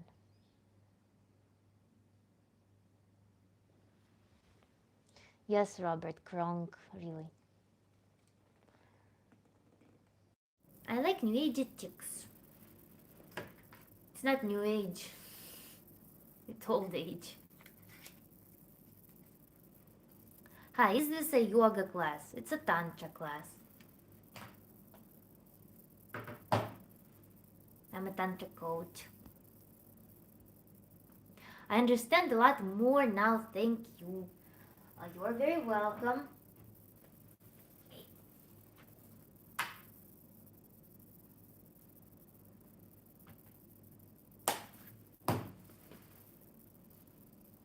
Thank you, Pan. I'm open to all knowledge, natural. You're open to all knowledge. I'm streaming, normally streaming Tuesday, Wednesday, Thursday, Friday, and then workshops every 2 weeks. So I have a class tomorrow, Saturday. No, tomorrow I'm resting. We're having a class next Saturday. But you need to email me, Enlightened Farms You.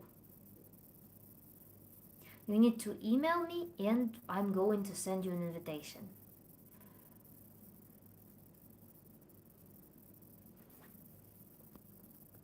Next Saturday, I don't know. I haven't decided what we're going to do for practices then. I haven't decided between the two. Still me. Thank you. Still me, by the way. How is your mood? Did you find anything useful from our conversation today for your concern that you brought up? And Enlightened Farms, I hope you will find my email, right? It's on my channel. And I don't spam, by the way. I don't do that.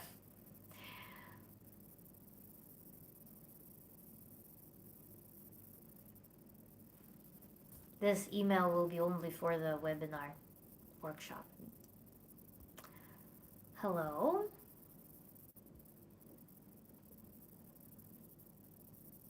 Do you do one-on-one sessions over emails? No, I don't. I have one-on-one sessions on my website. You can see Human Renaissance. The only relevant experience I have in this is breath work. Breath work was actually one of I wanted to show several scenarios of breathing for balancing emotional states on the next workshop. So that was one of the proposals in my head for the next time.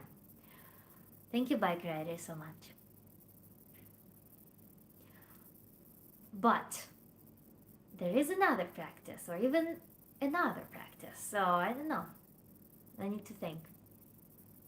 Good Sir Fry, hello. Thank you so much, Enlightened, for the star.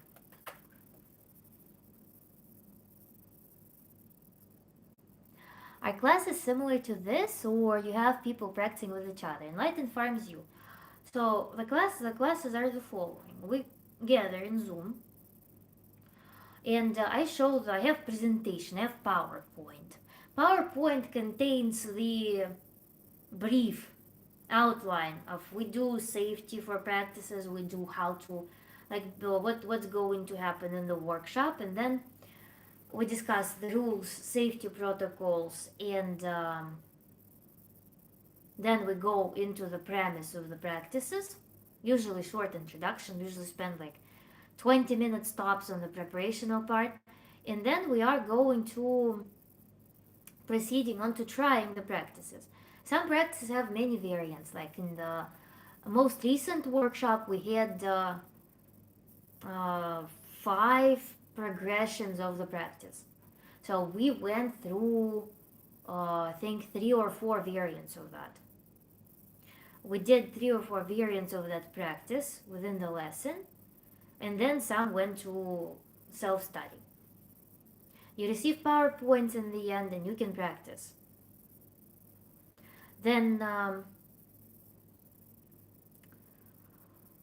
we have discussion. Practices again are not like with each other, practices are for self-performance or performance under my guidance. Then we do discussion. People ask questions, describe their experiences, what happened to them, what they observed. Usually we also have the rule assess your state before the practice and after the practice. So we have sometimes we have changes to one's mental or physical state as a result of a single practice. Because a lot of the things they target changes in the emotional state, or they target um, relaxation or activation. In the most recent workshop, we had a practice that caused really interesting things in the body and mind. Several people, including me, experienced goosebumps, experienced emotional release as a result of a practice that was simultaneously relaxing one part of the body and energizing the other part of the body. So we mentally um, kind of define two zones, like upper body above the waist and lower body below the waist, and we were working on those body parts through certain visualization, sensory visualization, and that resulted in really interesting things in people. PowerPoints are very helpful, Kiva says. Nice. Still, me learned that the process of aging is okay, and I embrace life. Process of aging is a construct, either living or slowly dying. And at any moment, you can ask yourself, am I slowly dying or am I living? And if I'm not living, then what can I do right now to start living? Why is mortido not libido? What can I do? And change that on the spot. Are we on the topic of depression? What have I missed so far? Little Hamilton, unfortunately or fortunately, you missed the whole block on today's work on depression. But if you have some questions, if you have some suggestions, particular questions, feel free to email me and we can discuss them in the next stream. Nacho Nunes, live lovely, the work tomorrow, don't mind listening to you in the near future. I will see you in the next live streams. Do the turn, she's got good advice. Be well. Thanks, Tony.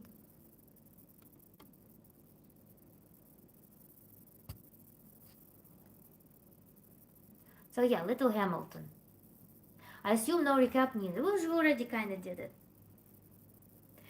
And then yeah, we went actually. Thank you guys who asked about Tantra. I think we went into really interesting realms of that, and it was very nice, especially after our most recent workshop. It was really nice to reflect on tantric intimacy things. So it's kind of after our work with states in the body, I feel far more connected because I kind of haven't touched up on the topic of tantric intimacy in some time already. So it's really, really nice to refresh on that. I'm very happy that this conversation happened. Luigi Diaz, thank you for your compliment. Kivushka, making sure. Little Hamilton is definitely in Mortido. Little Hamilton, if you want, what's on the screen here is a proposal of a table where you put what is libidinous and what is from the domain of Mortido in your life, thoughts and actions, by analyzing what in your life right now gives you steady flow, inspiration, ease, uplift, desires, activity. That will be our libido, thoughts or actions or events.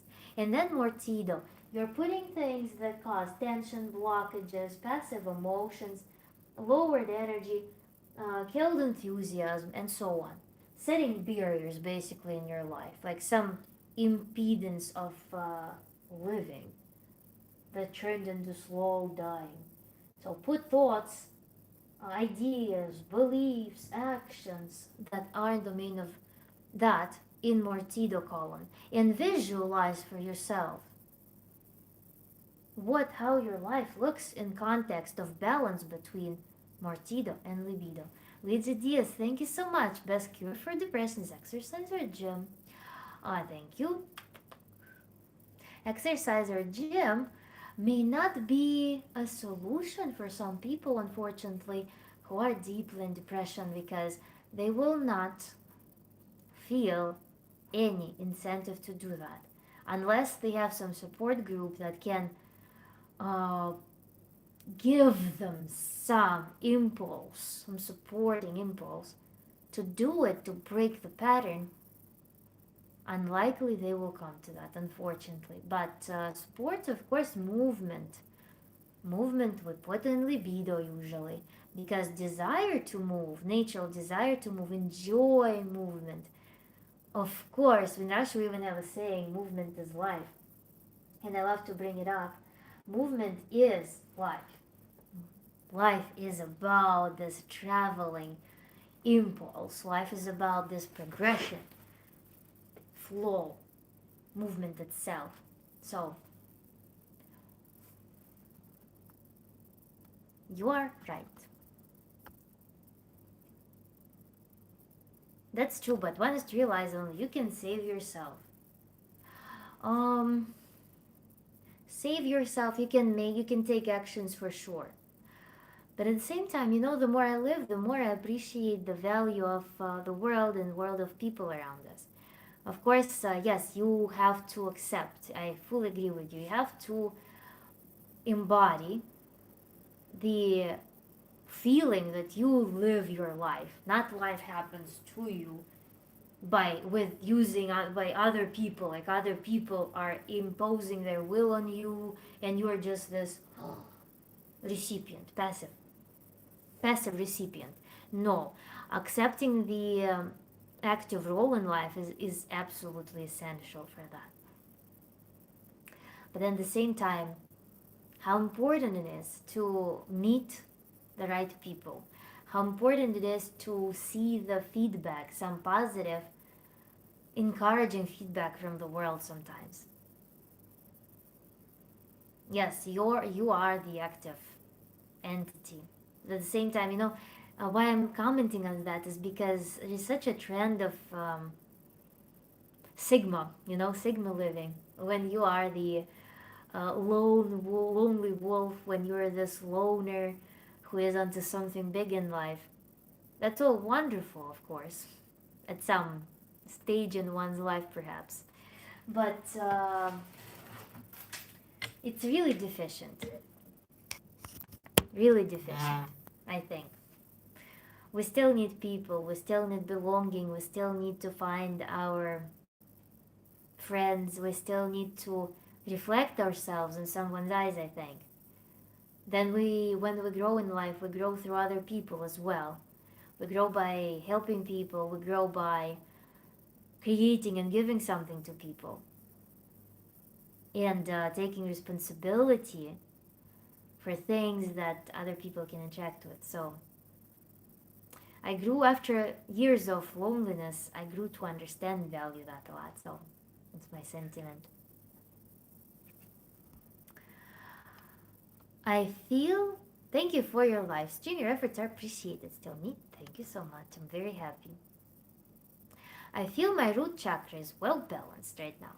I have most problems with throat chakra right now, which is a bit different from Tantra. Does Tantra help balance and block chakras at all, or not really? It doesn't work with like, this is our work with chakras. It's not like that. We can do body oriented practices. Enlightened farms you. We do body oriented practices, body and mind. In some, I call it ritual.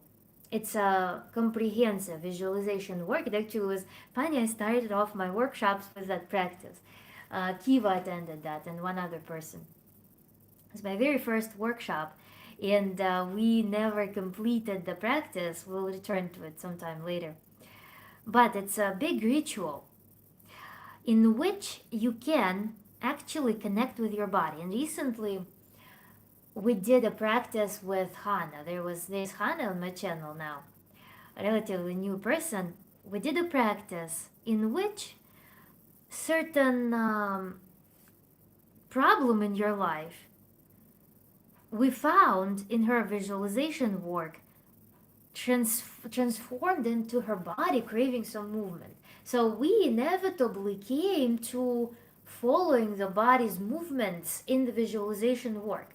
So she combined visualization with this activation and with following the body to bring the body to the standard of beauty and ecstasy that she was envisioning, she was submerging herself to.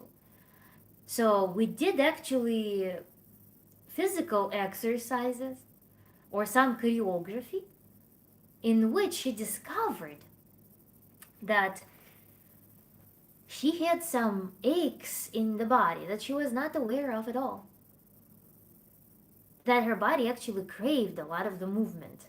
We did learn helplessness or some like creative blockages work. And then body connected, and she found for herself the physical exercises that are associated in her psychophysical space with her liberation, with her freedom, with her creative activation, with her leadership. Now she knows what her body craves and how it's tied to her new persona. So we anchored, we connected the needs of the psyche with needs of the body. This is a very beautiful thing. So when you talk about chakra work, you can do meditation, and you can in meditation you can connect physical work as well, and you may discover a lot of different things. You're talking about throat chakra. These stretches um, may intuitively on their own come and work when you are connecting with some concept. You may find that your hips, for example, would want to move in some different way, that they're lacking some movement, some breathing, or breathing patterns may need to be adjusted to match certain desired state that came to you in meditation. This is how it can work. And it's all tantric work. Tantra is really well encompassing. I really suggest you watch 13 Steps of Tantra. Perhaps you won't learn about, will you learn? I don't remember whether we'll learn about these things, but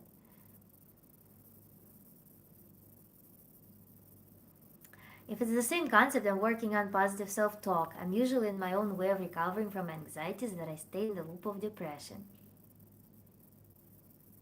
Perhaps. Jack Nitra Burst. Thank you. We're all in this together. Luigi, thank you so much for your gift. How long did you spend on that magnificent hair? Truly stunning. Thank you, Enlightened. The hair, how long did you spend? I don't know. I mean, I cut it every probably several, maybe 4 months, maybe 6 months.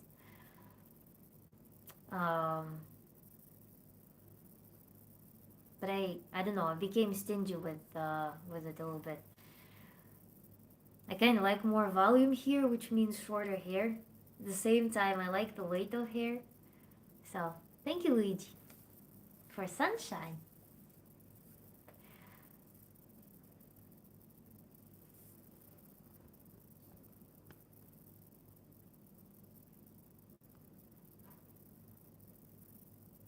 The very first workshop was fun. It is missed.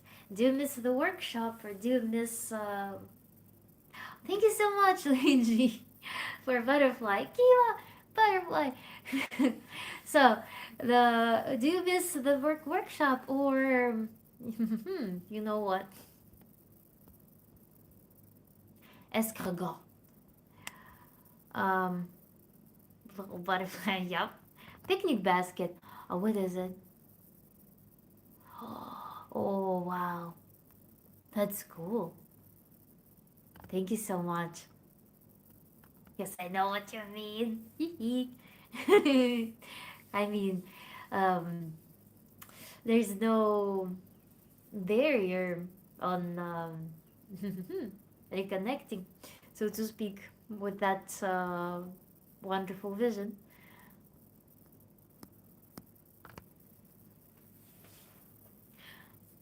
Moving on. So, with that, it would be so cool to complete it. I don't know when we're going to do it. I think maybe sometime when I don't know, rainy September day. Maybe we can do the full practice because oh my god, that one is amazing. I really want to do it with some of you guys. The full sequence. And also it's called, one of the variations of it is called destiny healing. Sounds very epic, and it is. It's freaking epic practice. I really want to do it with some of you guys. We should do some more. We should do some competition, some contest in which one person or someone who attends workshop regularly gets to experience it or gets to do it. But I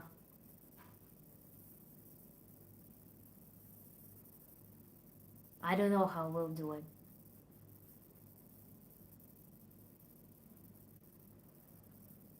It's like it can take 2 hours, and it's a full immersion for 2 hours into some super deep stuff. Basically, the person who goes through it will be in a meditation, a deep meditation for 2 hours straight, or hour and a half, 2 hours max. Competition, yeah, I don't know how we'll do it. It's 2 hours per person, and it cannot be done like in a group setting. Sounds like a great idea, yeah. Some fall time, rainy day. Oh my god. It takes some preparation. When I did it last time, I did the other ritual, the one that was first workshop intended to be. It took me like half a day of preparation too. GCA, volunteer GCA for 2 hour practice. Yep. Yeah, GCA was journeying hard. I'm back with you. Scroll up and fix my neighbor's garbage disposal like her, like my grandma. Chad, it's such a touchy story all of a sudden. Is there a Tantra book? Tantra book, oh, there's so much stuff on the market that will be, oh, not so nice. I was discussing one book, Tantric Orgasm for Women. Oh my god, that's a masterpiece. That's a freaking masterpiece.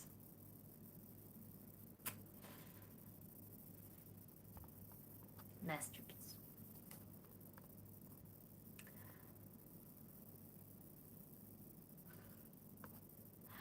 Luigi Diaz, thank you so much. Meditation is very helpful but hard to do so correctly. It's hard to shut off the mind. Luigi, there are different ways to do it. Meditations in general are different. Tantric meditation, I want to fill you in on that. Tantric meditation is they're varied.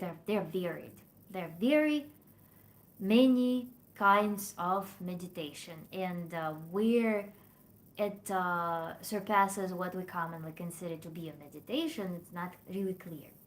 So meditations and exercises are the main tool of Tantra.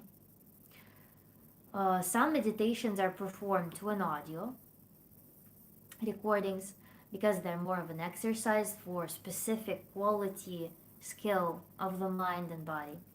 Some of the meditations are performed in the private guided fashion. Some meditations I personally perform, I ask my partner to get me started on the meditation such that I get into the flow. And then I can go on my own. So this is like self-guided meditation. When I need to solve a problem, let's say, Meditations for relaxation are good to perform to an audio, for sure. There are diagnostic and kind of like problem solving meditations. We do sometimes here in live streams. They're guided, but meditations are of such kind. Interestingly, people can go in and out. So they send me feedback in the chat, and I work with them, give them feedback, and I visualize the same thing as they're visualizing, and I'm analyzing where we can pivot, what we can do, how we can manipulate the space, where we can go, how can we, what I can suggest for a person to do. So there are so many variants of meditations. It's really fascinating. Beyond just some stillness, beyond some relaxation, meditations. I had the live stream. There was meditation for coping versus meditation for problem solving. We oftentimes end up solving problems or learning skills actively. So there are so many scenarios. If you stick with me on my channel, you will see so many variants of that. We did, by the way, meditation for social anxiety. We did meditation for learned helplessness. We did meditation for, today I proposed meditation even for martido and libido. Sink in martido and get out. Find the burst of libido in yourself, for instance.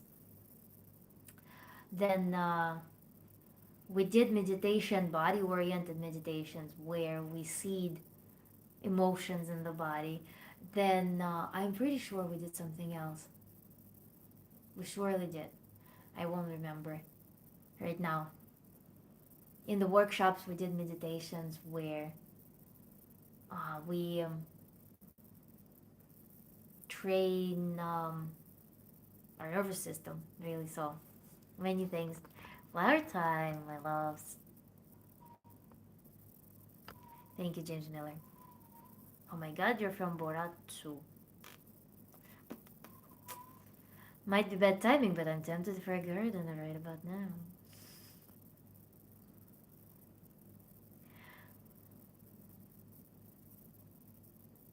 I read that Tantra is like diving into a poison bush and feeling everything. No.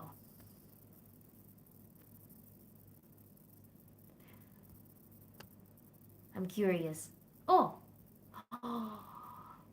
Now, I wonder.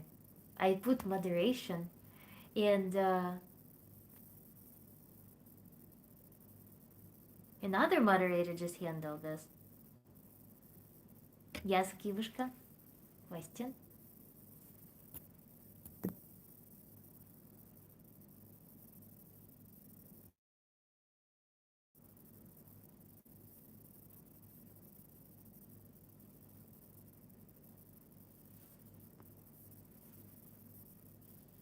Would you like words or no?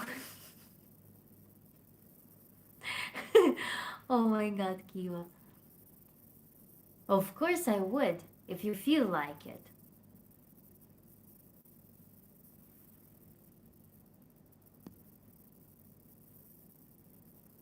Lydia Diaz, where's the accent from?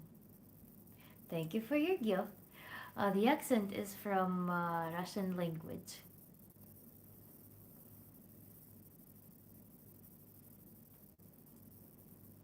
Okay, I'll just decided to make it a question.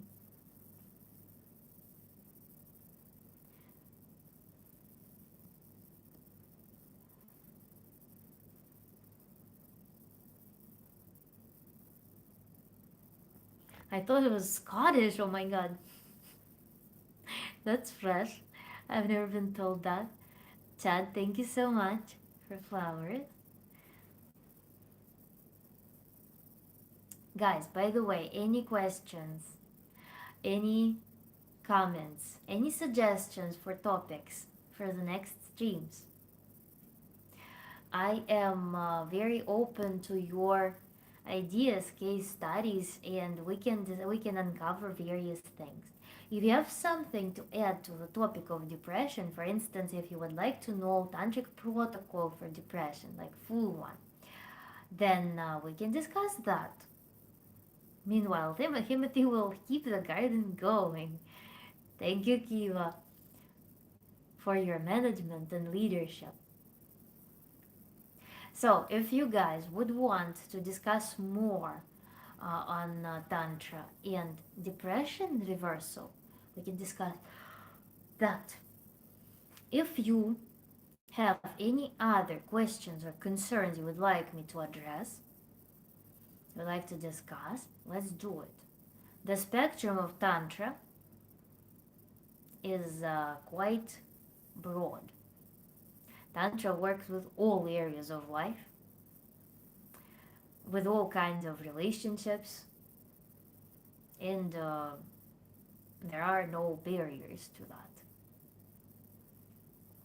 Has Tantra created noticeable transformation with yourself? Absolutely. It was the biggest transformation that I've had. And that's the path of, on the one hand, remembrance. It gives you keys to your most authentic self.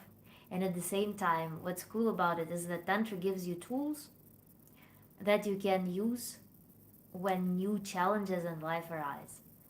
So it is for sure an incredibly transformative path. Very beautiful transformative path. And you learn so much about how your mind works. It's also a really interesting thing to observe, like as an observer.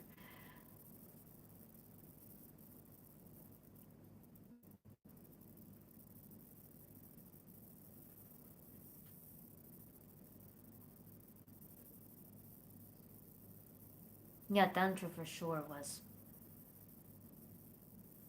an incredible thing. To me, it was more powerful, more efficient than therapy with a therapist. I went to therapy for a year and a half or two when I had a very deep crisis. I was like several years into immigration and had some 2020 events kind of affected me a lot. Therapy did something, but my therapist actually introduced me to the person who I studied Tantra from. So Tantra was an incredibly transformative thing.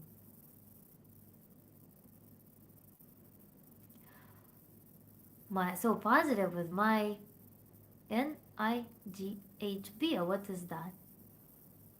Do you think traveling frequently is a sign of depression and anxiety? Depression slash anxiety, it can be or can be not. I don't know. Depends on the person. We cannot just take one symptom and give a diagnosis to a person. It's rarely the case with any conditions, if ever, if if with any. We need to look at the whole picture. How a person's life organized. What is it in the context of individual's life? Why are you asking? Do you travel frequently or somebody you know? So positive with my neighbor, but I'm so dead inside. Both exist, Chad. The thing is that both exist. It's not. Remember, we were talking about taking and emphasizing what worked and removing association with something negative. For instance, I had good experience, too bad it's too rare, you know? I had really good experience, keep it at that. And when you analyze, it's too bad it's too rare, it's a separate thing, ask yourself, give yourself a task, I want it to be more frequent. So delineate that. And that inside also you can actually make conditional statement. Remember with GCA we had the thing when GCA announced that he's super dumb, but should he undergo an incredible level of stress, he suddenly becomes mega smart. But his main statement was, or he's capable of solving problems and doing things supremely. His statement was he's incredibly dumb, and I'm like, no, it's logically wrong. We need to reformulate it. So Chad, I really encourage you to reformulate this, that you're very positive with your neighbor, which means that you feel really good in the presence of certain person. This is your recipe. You're writing a recipe for your life. You're writing a recipe for feeling good. You are observing right now.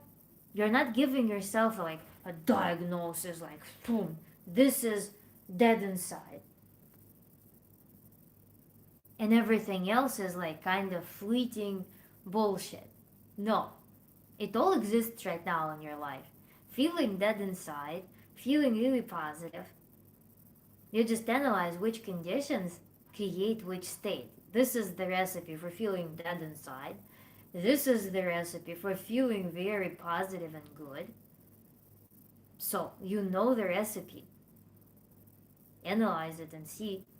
Now, how can I make more of this? Which other states exist?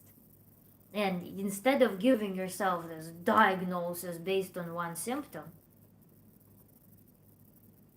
you are just broadening up the perception of things that you have.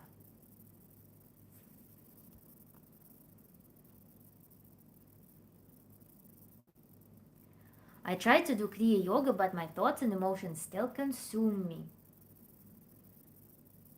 I still consume you. That's an interesting one. Whenever something consumes us, whenever there is some hyper focus,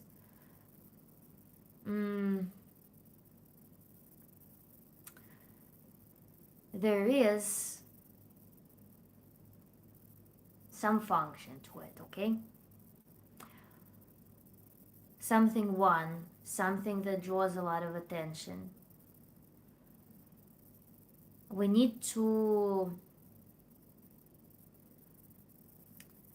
see in more detail. So join next time, new beginning, and maybe share your story if you wish. Share it via email with me, and we can talk about it.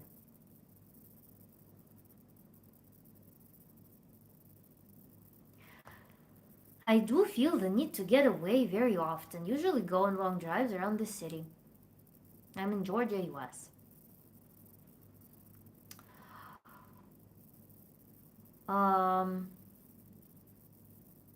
You get away specifically. Is it like a pattern to run away? Is it the pattern to seek freshness? Is it the pattern that you feel like, I don't know what to do with myself? I just want to do some activity. I want to be somewhere where I don't need to do something. Is it kind of a procrastination thing? Or is it escape thing? Is it need to be active but not knowing how to be active without running away? Or do you think that there's better life there and then, and you're trying to kind of get a taste for it? What is that? Need to think about it. Is positive affirmations Tantra? Guys, it's so cute. You're like, is this Tantra? Is that Tantra? Tantra, Tantra, Tantra. It's all labels. If you find that positive affirmations work for you, if you understand how they work, if you know how to apply them, and you see before positive affirmation you felt one way, and then after the positive affirmation you feel good results, and then after having done positive affirmations for 1 month straight you notice a huge upgrade in your life, then it is something to adopt and work with. Who cares if it's Tantra or not? If you want something for a label, then why do you need a label? I would ask that.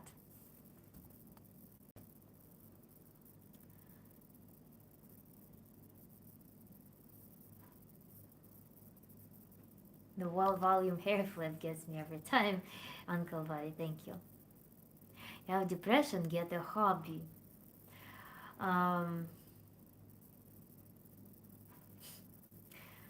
For a person who is curled on bed and doesn't feel any meaning in the moment and no energy and feels no energy, it would be a meaningless statement. depression wouldn't be so tricky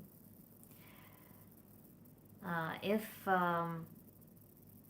it wasn't perceived as a vicious circle or like a downward spiral that sucks you in and you can't escape it. So, depression would be far easier to handle, but it has a lot of fun things associated with that. Chris says he can be a moderator. And new five beginning, thank you, you're welcome.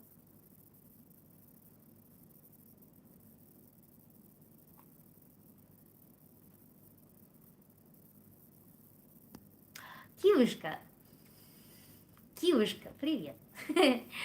Спасибо большое. Я вспомнила ваши слова о том, что созданное мной настроение дарит чувство дома. Но дело не во мне. А в вас есть же выражение «дом там, где сердце», где вы там и есть дом, пускай вас окружают хорошие люди. Кивушка, я даже не знаю.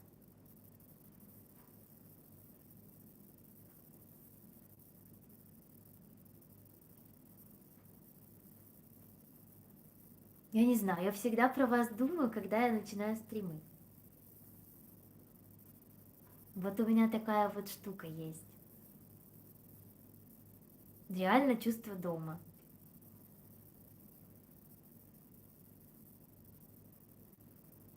Но правда, что хорошие люди, когда окружают, то там дом. Но мне с вами очень светло и спокойно. Вот я не знаю, как это объяснить.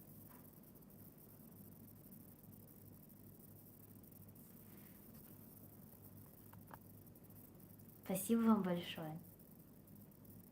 И я еще раз скажу, что созданное вами настроение дарит мне чувство дома, да.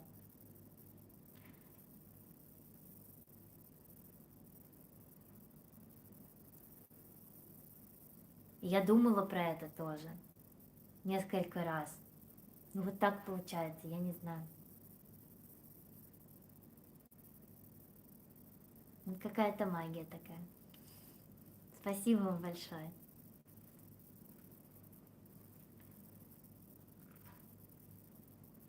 Моя дорогая, так благодарна вам за то, что вы цените мои суперчаты за их слова, а не за их стоимость.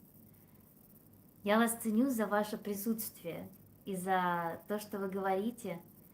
То, что вы говорите, я не знаю, у меня ощущение, то, что вы говорите, оно связано с ощущениями, которые вы мне даете.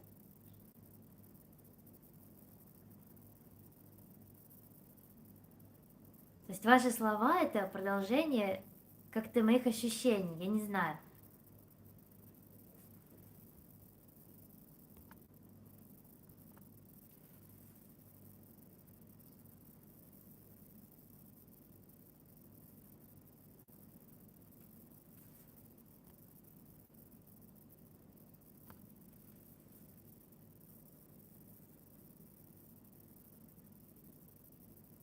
Ваша энергия в целом, она такая.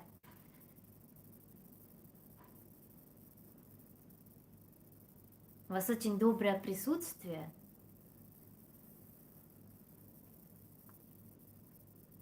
Такое. Я даже не знаю как. Это тоже еще так интересно, потому что это как будто бы мои проекции, потому что... Или нет, я даже не знаю.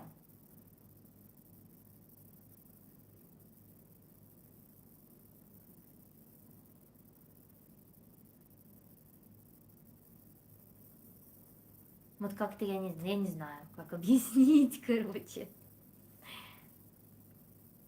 Love hearing you speak Russian, Chad. I am perplexed a little bit. I'm trying to figure out my feelings. Uh,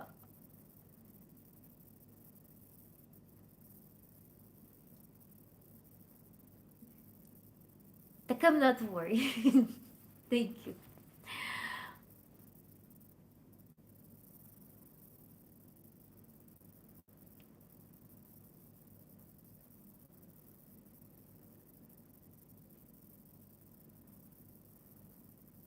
Короче, счастливый я человек. It can be difficult to explain what it is. It's better be something nice.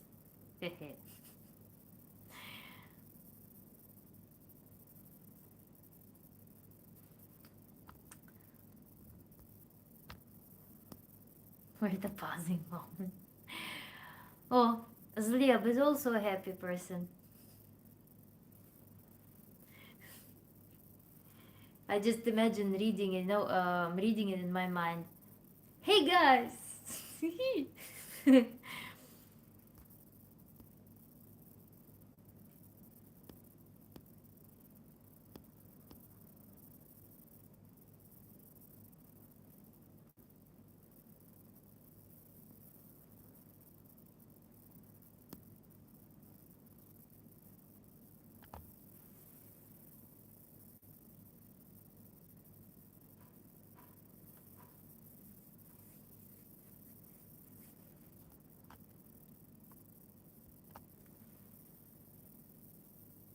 Where were we at the pausing moment, by the way? Where were we? I was thinking. Thank you guys.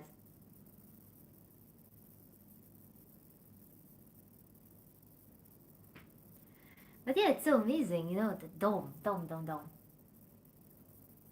In general, это вообще какая-то тема с домом, тема дома. Она именно расцвела для меня в этом году. И вот так получается, что у меня дом, вот он как-то в нескольких местах, или в нескольких сферах жизни, он так построился как будто. В общем, это так круто.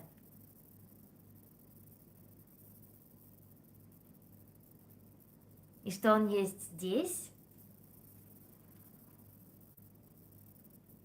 и что он есть здесь,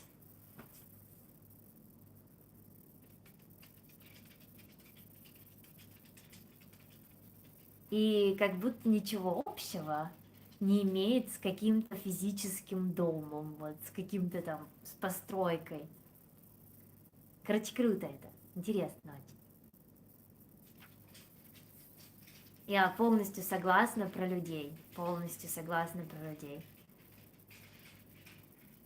Вот энергия какая-то приходит в жизнь от людей, и получается так, что тебе очень уютно. I need to learn Russian to protect the Russian princess.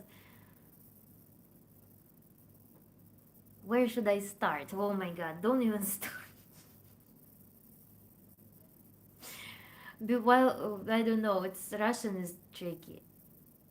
Nancho, bye-bye, see you. Doesn't matter, doesn't matter, not the physical one. Mm-hmm.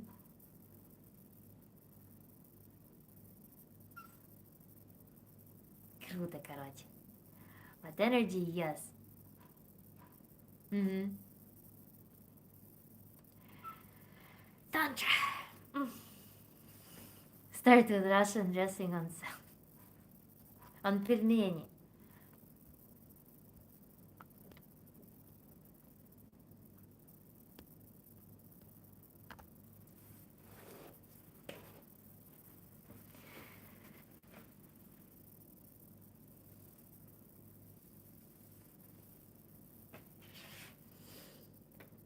Ну что ты там писишь? Ну-ка иди давай покажись, работник. Коза. Да, коза. My dog kicked his ball off the balcony. 2 of them. And had very, very windy days and nights. And I think his ball got swept somewhere. So, he doesn't have one anymore. Да? Злопанный. Злопанный, маленькая такая, сладенькая. работник, работник культуры, угу, из спорта. Ольга Канер Павлова. Hello, Ольга. Как Кузьмичка. Да, тебе там обнимашки делают, Кузьмич. Угу. Ты на работу пришел, ты умница. Ты сегодня мясо заработал. Угу. Умница. Молодчина. Пришел поработать. Молодечек мой.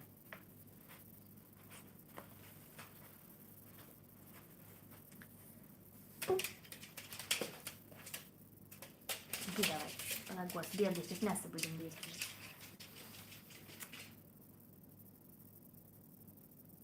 So, by the way, guys, oh my god, I attended today. I went to a concert today of my vocal teacher, and I watched her students perform, and it was so cool. I got, I mentioned, by the way, on Tantra, how we can charge, how we can immerse ourselves in different uh, aesthetical pieces, how we can connect with music, with arts, how we can connect with nature, nature's elements, with different social scenarios, with beautiful people or people we like, or some states of people that we find captivating in the moment or we can interact with. I talked about that today. I witnessed freaking talent. It was so amazing. People were like, is this Tantra? Is that Tantra? Today I did Tantra because I was connecting with the freedom, with actual goal of what I want to accomplish in my vocal practice and how free I want to feel in it. It was so amazing. So that's when you are even mindfully and thoroughly interacting with something is Tantra effectively. So there was a performer. I just couldn't get enough. It was a person who was, it was a girl who was singing so lightly. And that was my answer to the thing that we discussed in the previous lesson, in which my teacher was like, "You're restricting your breath. Your your breath is too small. You're not letting it out. You need to let it air out, because otherwise there will be a lot of pressure. It feels very small. It feels very confined." And today I was exposed to that state of how it is to experience ease with voice. It's just so amazing. And when you see the talent, it invigorates you so much with this.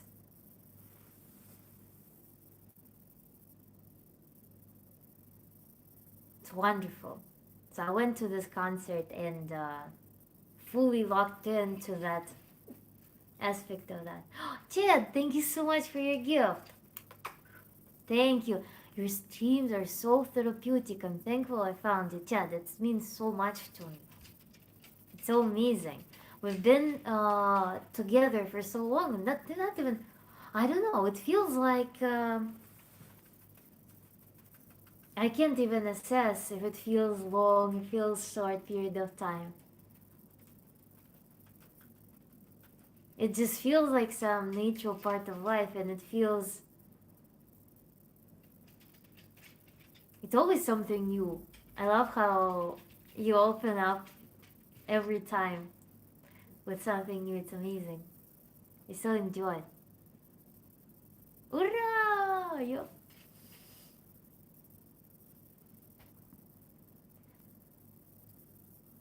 Kiyorka, thank you so much.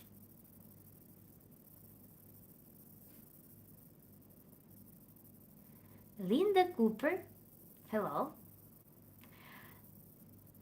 Nobody and Jen.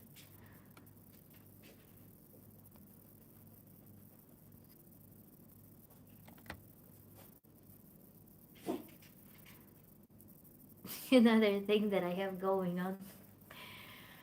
Oh, I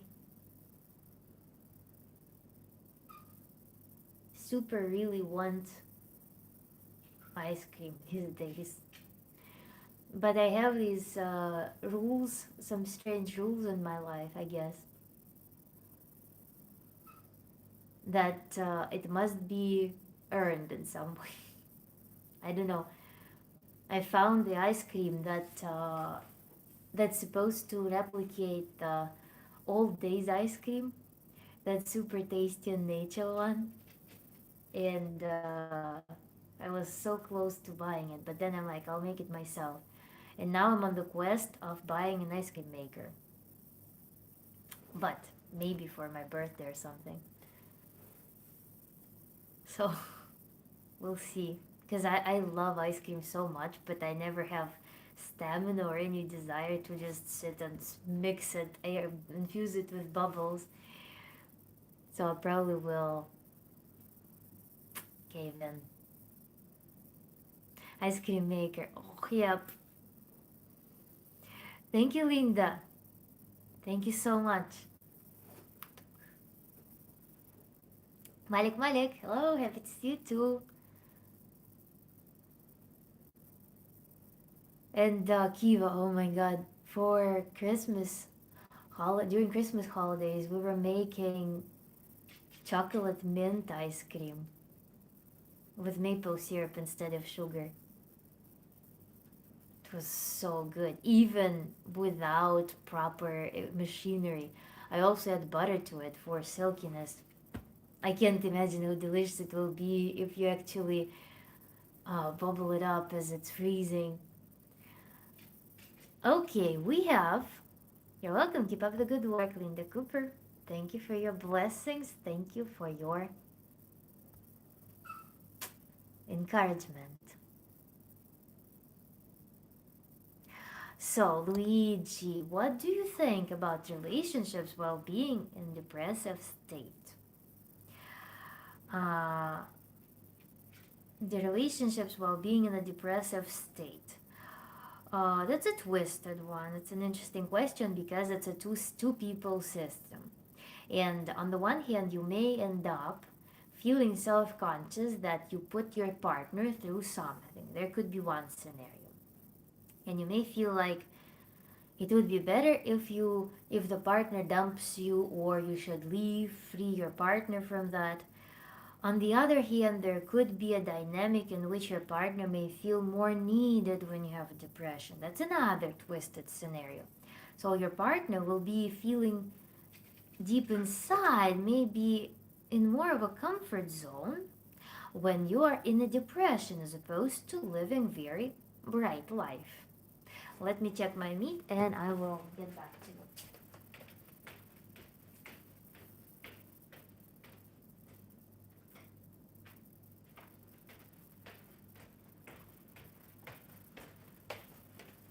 Another thing could be similar to the previous criterion or situation that two people are depressed. Another scenario could be when your partner may withdraw themselves a little bit from the relationship, like kind of giving up on you, and they start living very bright life, and you're depressed. What to do then? So many scenarios can unfold. Many weird, very twisted scenarios can unfold. Which one in particular concerns you? You said relationships while depressed. Can you refine the statement?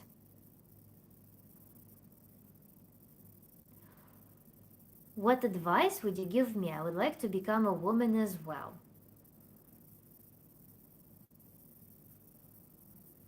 What? Why should I give you advice? For what exact thing? Just ask me a question, I'll answer it. I will start craving now, yo.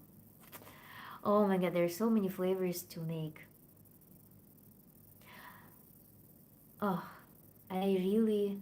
Which one would I go for? Oh my god, orange cream.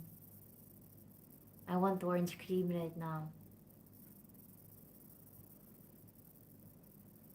Mm.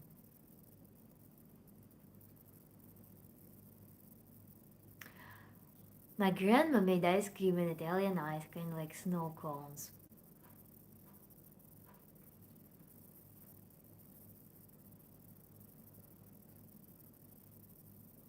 When did you transition? Mm.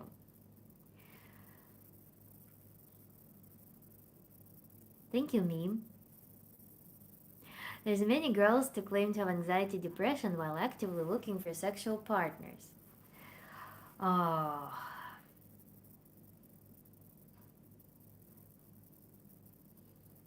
sexual partners or life partners. Oftentimes when life becomes too hard on us, when we don't have a good adaptation, there are part of personality that are suitable for handling life. Sometimes when one part of our personality hasn't grown up properly, hence life events become very, very hard for us to handle.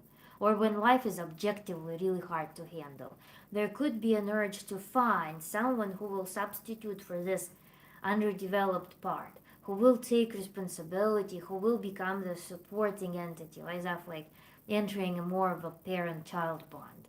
There could be that yearning for being saved, being rescued, feeling ease with someone. So that could be the motivation there that they need, they cannot, they don't feel connection with their own resource, and they want someone to get to add that resource to their life such that they can fall back on something and feel finally secure and safe.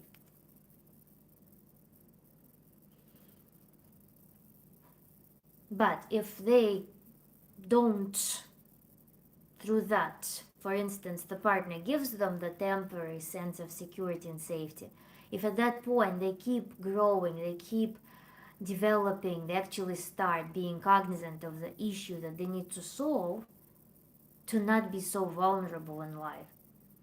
If they don't do that, then it will be a very ill bond.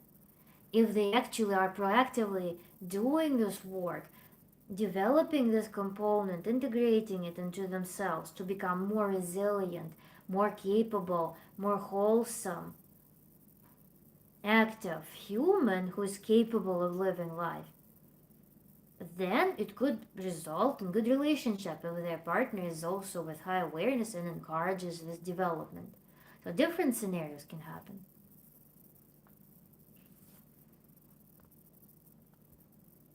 The goat. Thank you so much. There's a lot to fix. We can get there if we aren't whole. Or again, it can be it's a matter of awareness of both partners and their motivation. Mutual motivation. Kiva coconut water. Kiva. Kiva, I'm so thirsty right now. I'm so thirsty. Oh my god, I had those salty something and oh my god. If I had coconut water, I would not have a coconut water right now. Mmm. 1-1. In cravings. I guess we were discussing coconut water sometime recently. God, oh.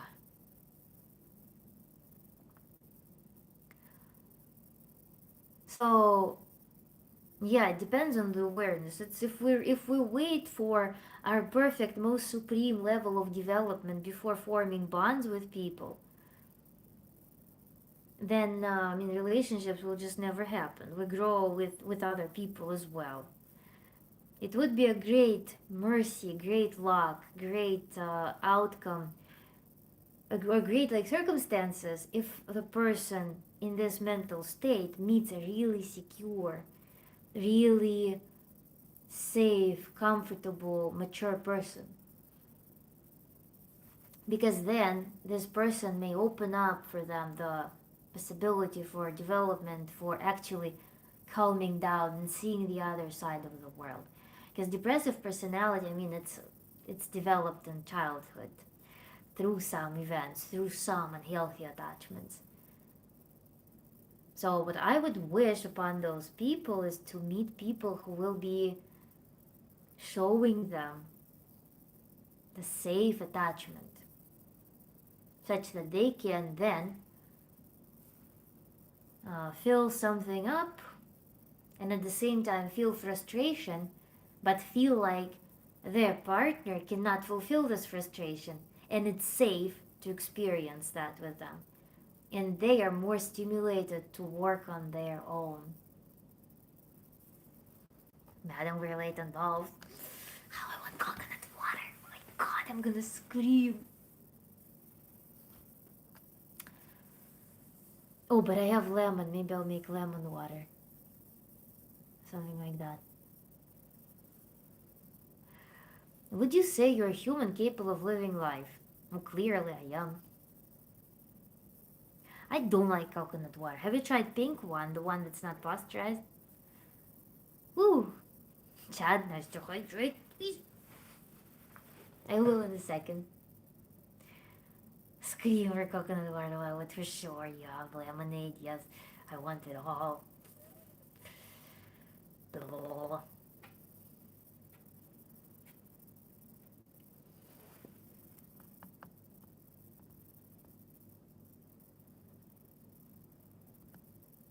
Strange moderation. Moderator hides flowers, but it reveals all color.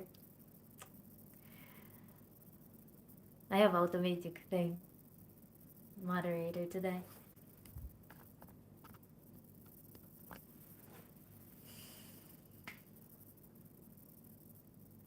My dear people, also waiting for hurma to be ready. Oh my god. What about watermelons? What about melons? What about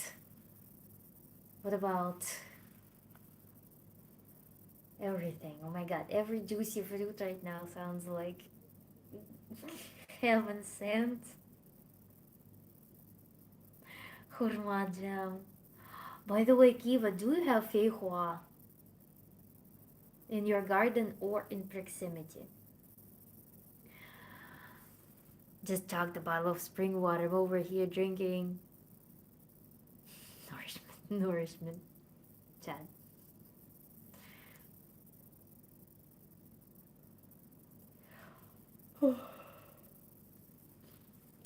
Maybe. I remember one lady went back when my Rohingyan days sent me feihua and it gave me tears because I haven't had feihua since Russia, which was at that time it was 8 or 7 years.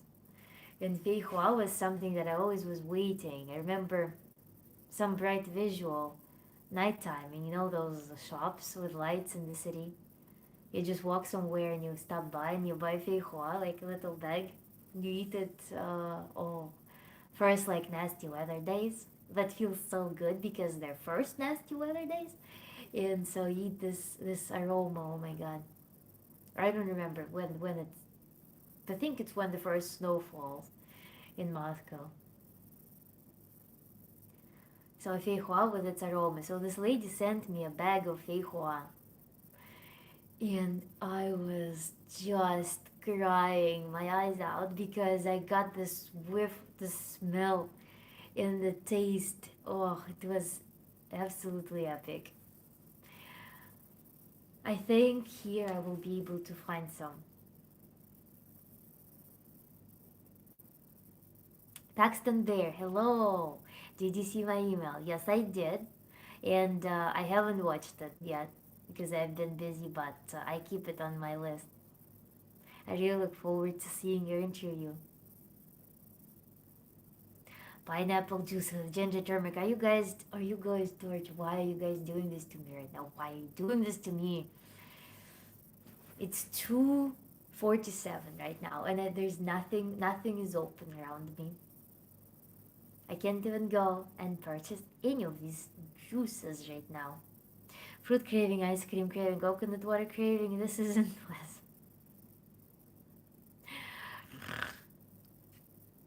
Give my liver a treat.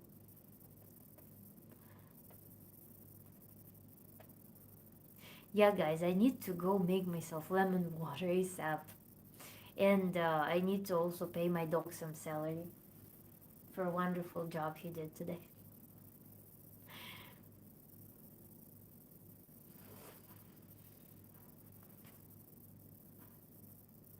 Also, yeah, life is so wonderful because there are so many simple desires that are relatively easily fulfilled that gives so much satisfaction. It's so amazing. So,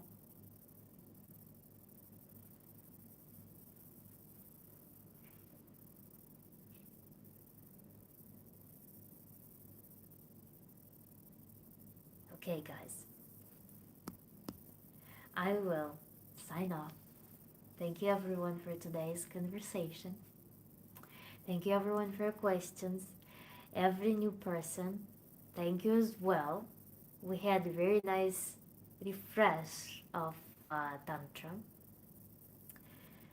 and that ignited a lot of the ideas and a lot of thoughts.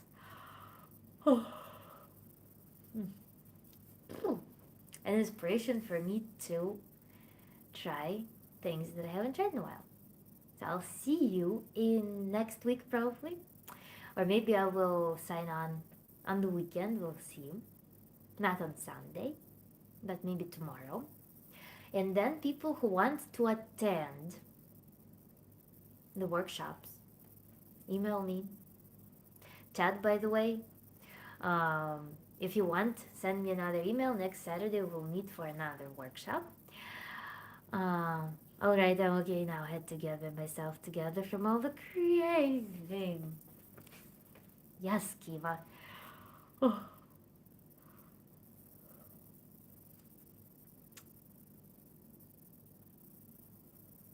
so many delicious things to look forward to. Isn't it beautiful?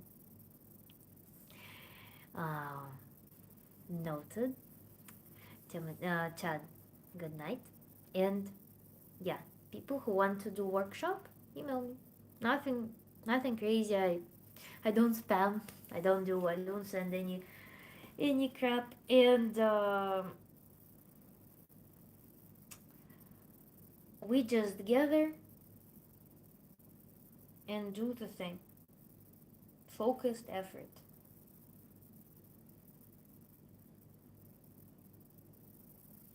I'll announce what will be in the next workshop next week. 5 p.m. I'd love another workshop, Chad. Sure. Then I'll send you the link. So, um, Tuesday, Wednesday, Thursday, Friday, 5 p.m. New York time. Okay? And I'll see you then. Bye bye, everyone. Thank you, guys. Thank you all.